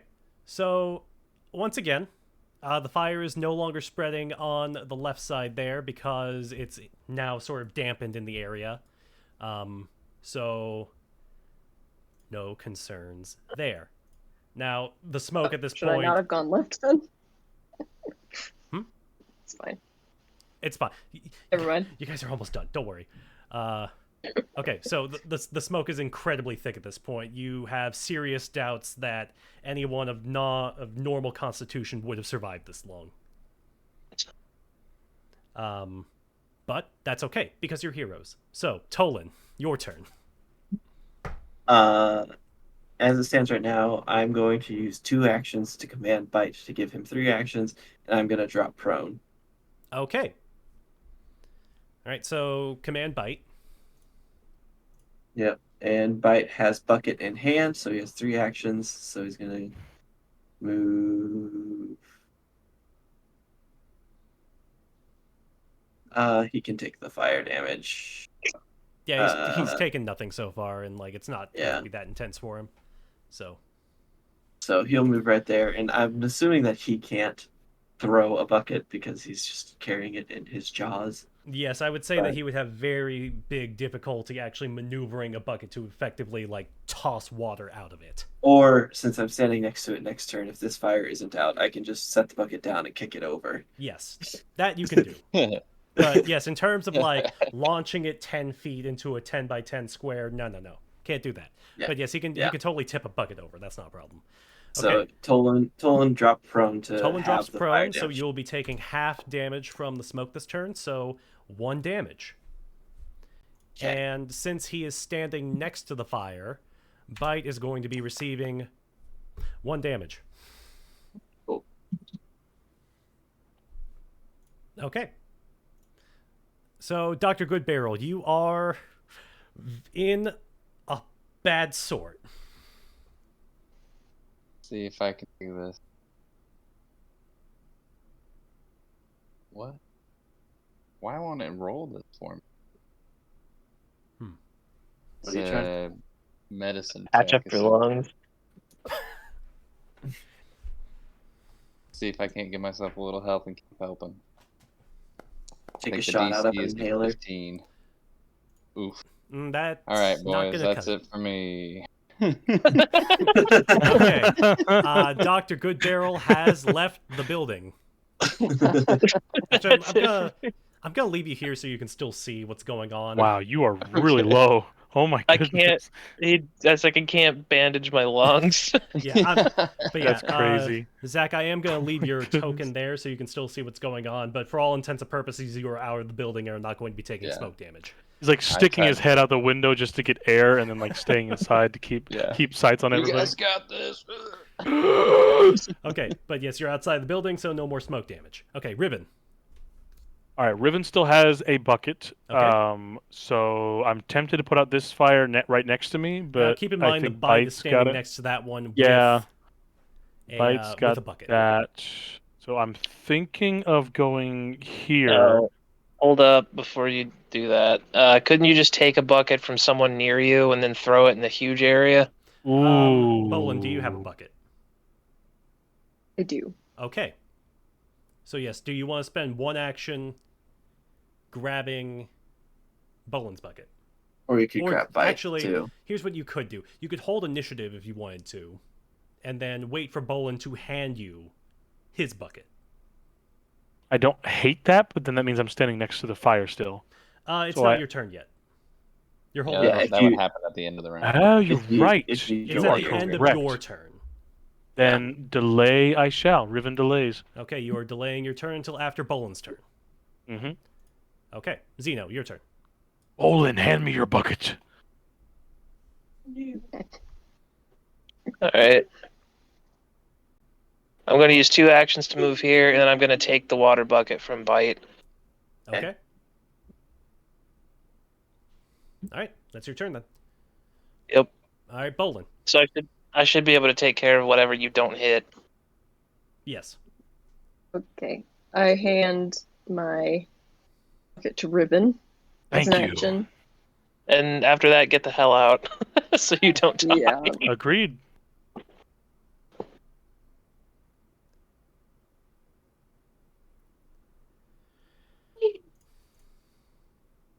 All right, and Bolin, My you are twirl. receiving 1 damage.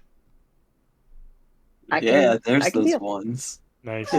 You'll love to see them all in a row. Oh yeah. Okay. So now, Riven, you delayed your turn, and now it's your Mhm. turn again.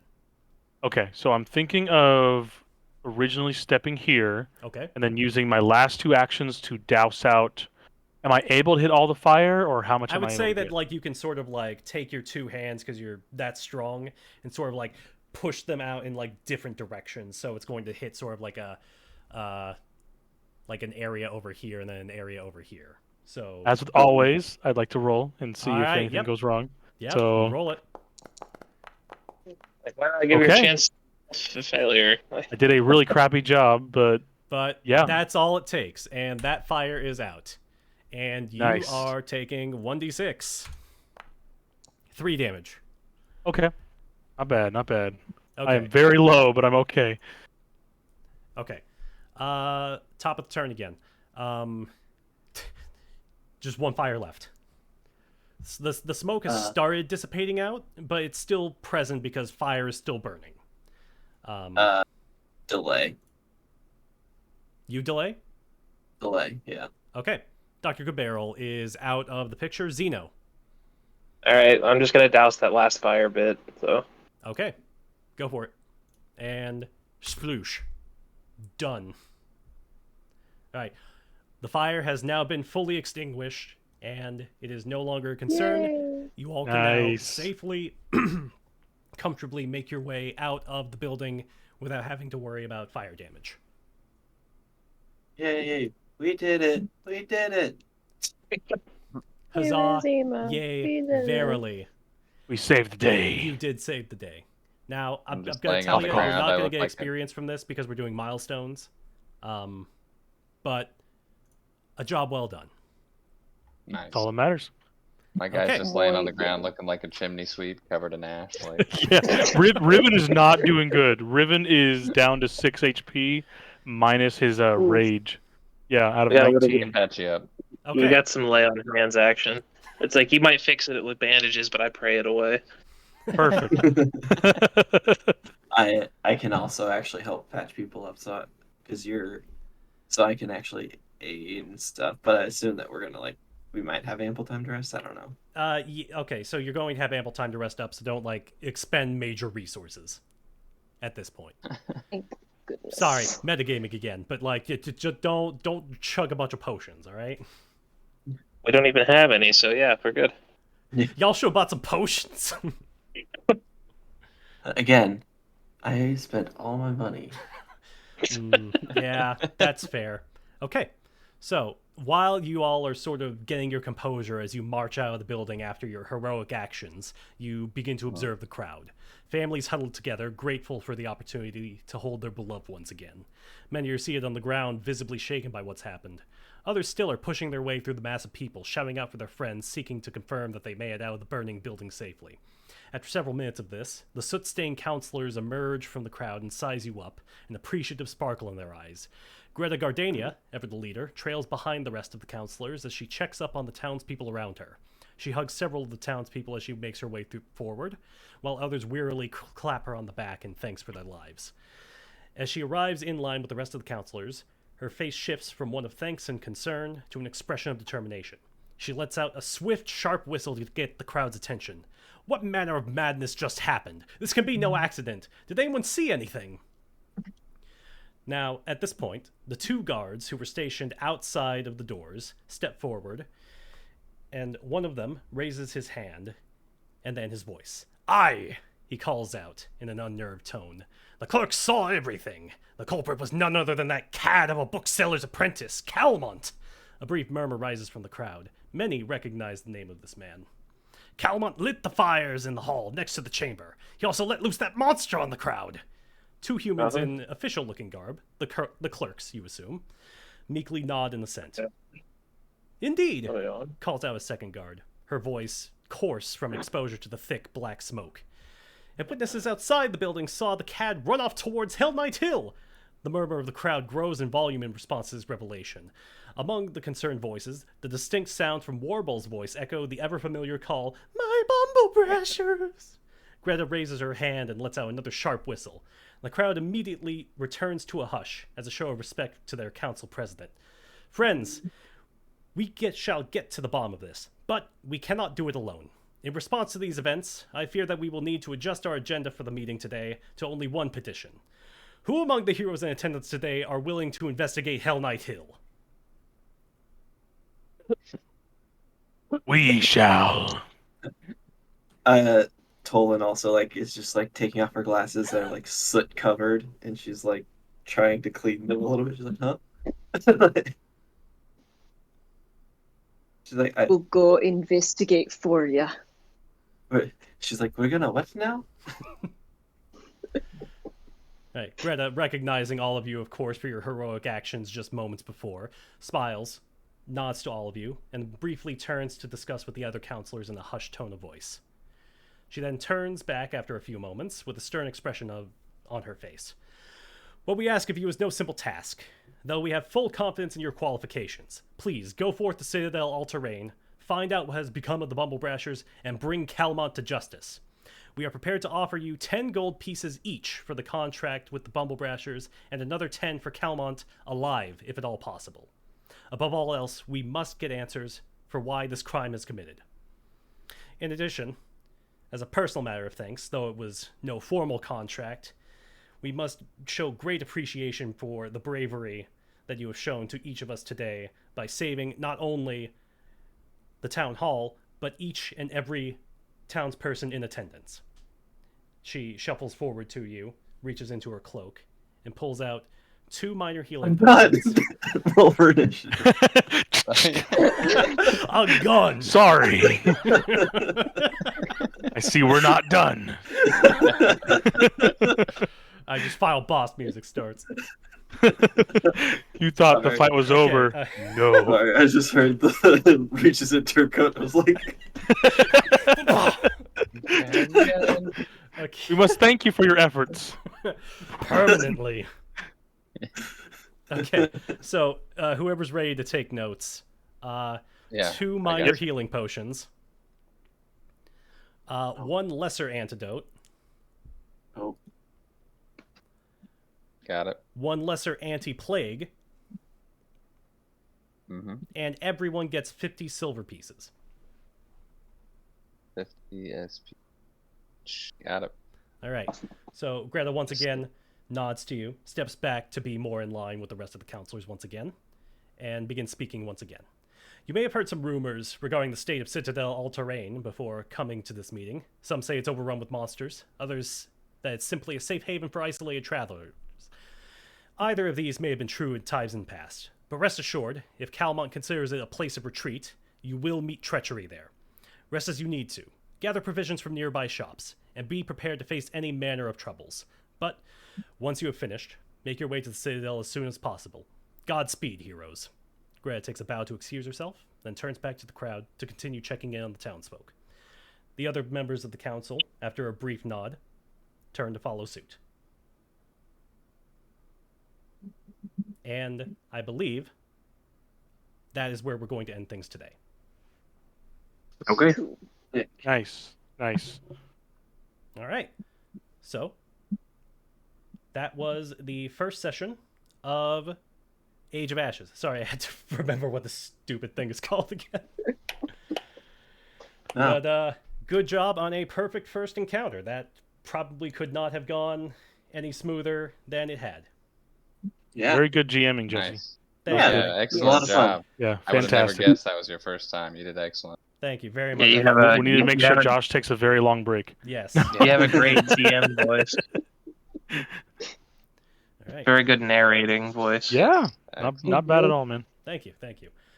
So yes, that went pretty well. So I think we can safely give Josh a well-deserved rest from GMing for a while as we make our way through the first book of Age of Ashes. Yeah. I'm I mean, excited. it's probably Play. just cool to play the game for once. Yeah. Yeah, seriously. Yeah, exactly. Not having to look up complicated rules and I feel like our classes are so much more simpler.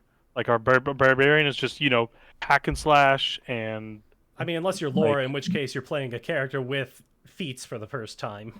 oh yeah. or Josh, who has to control 2 characters with 2 sets of actions.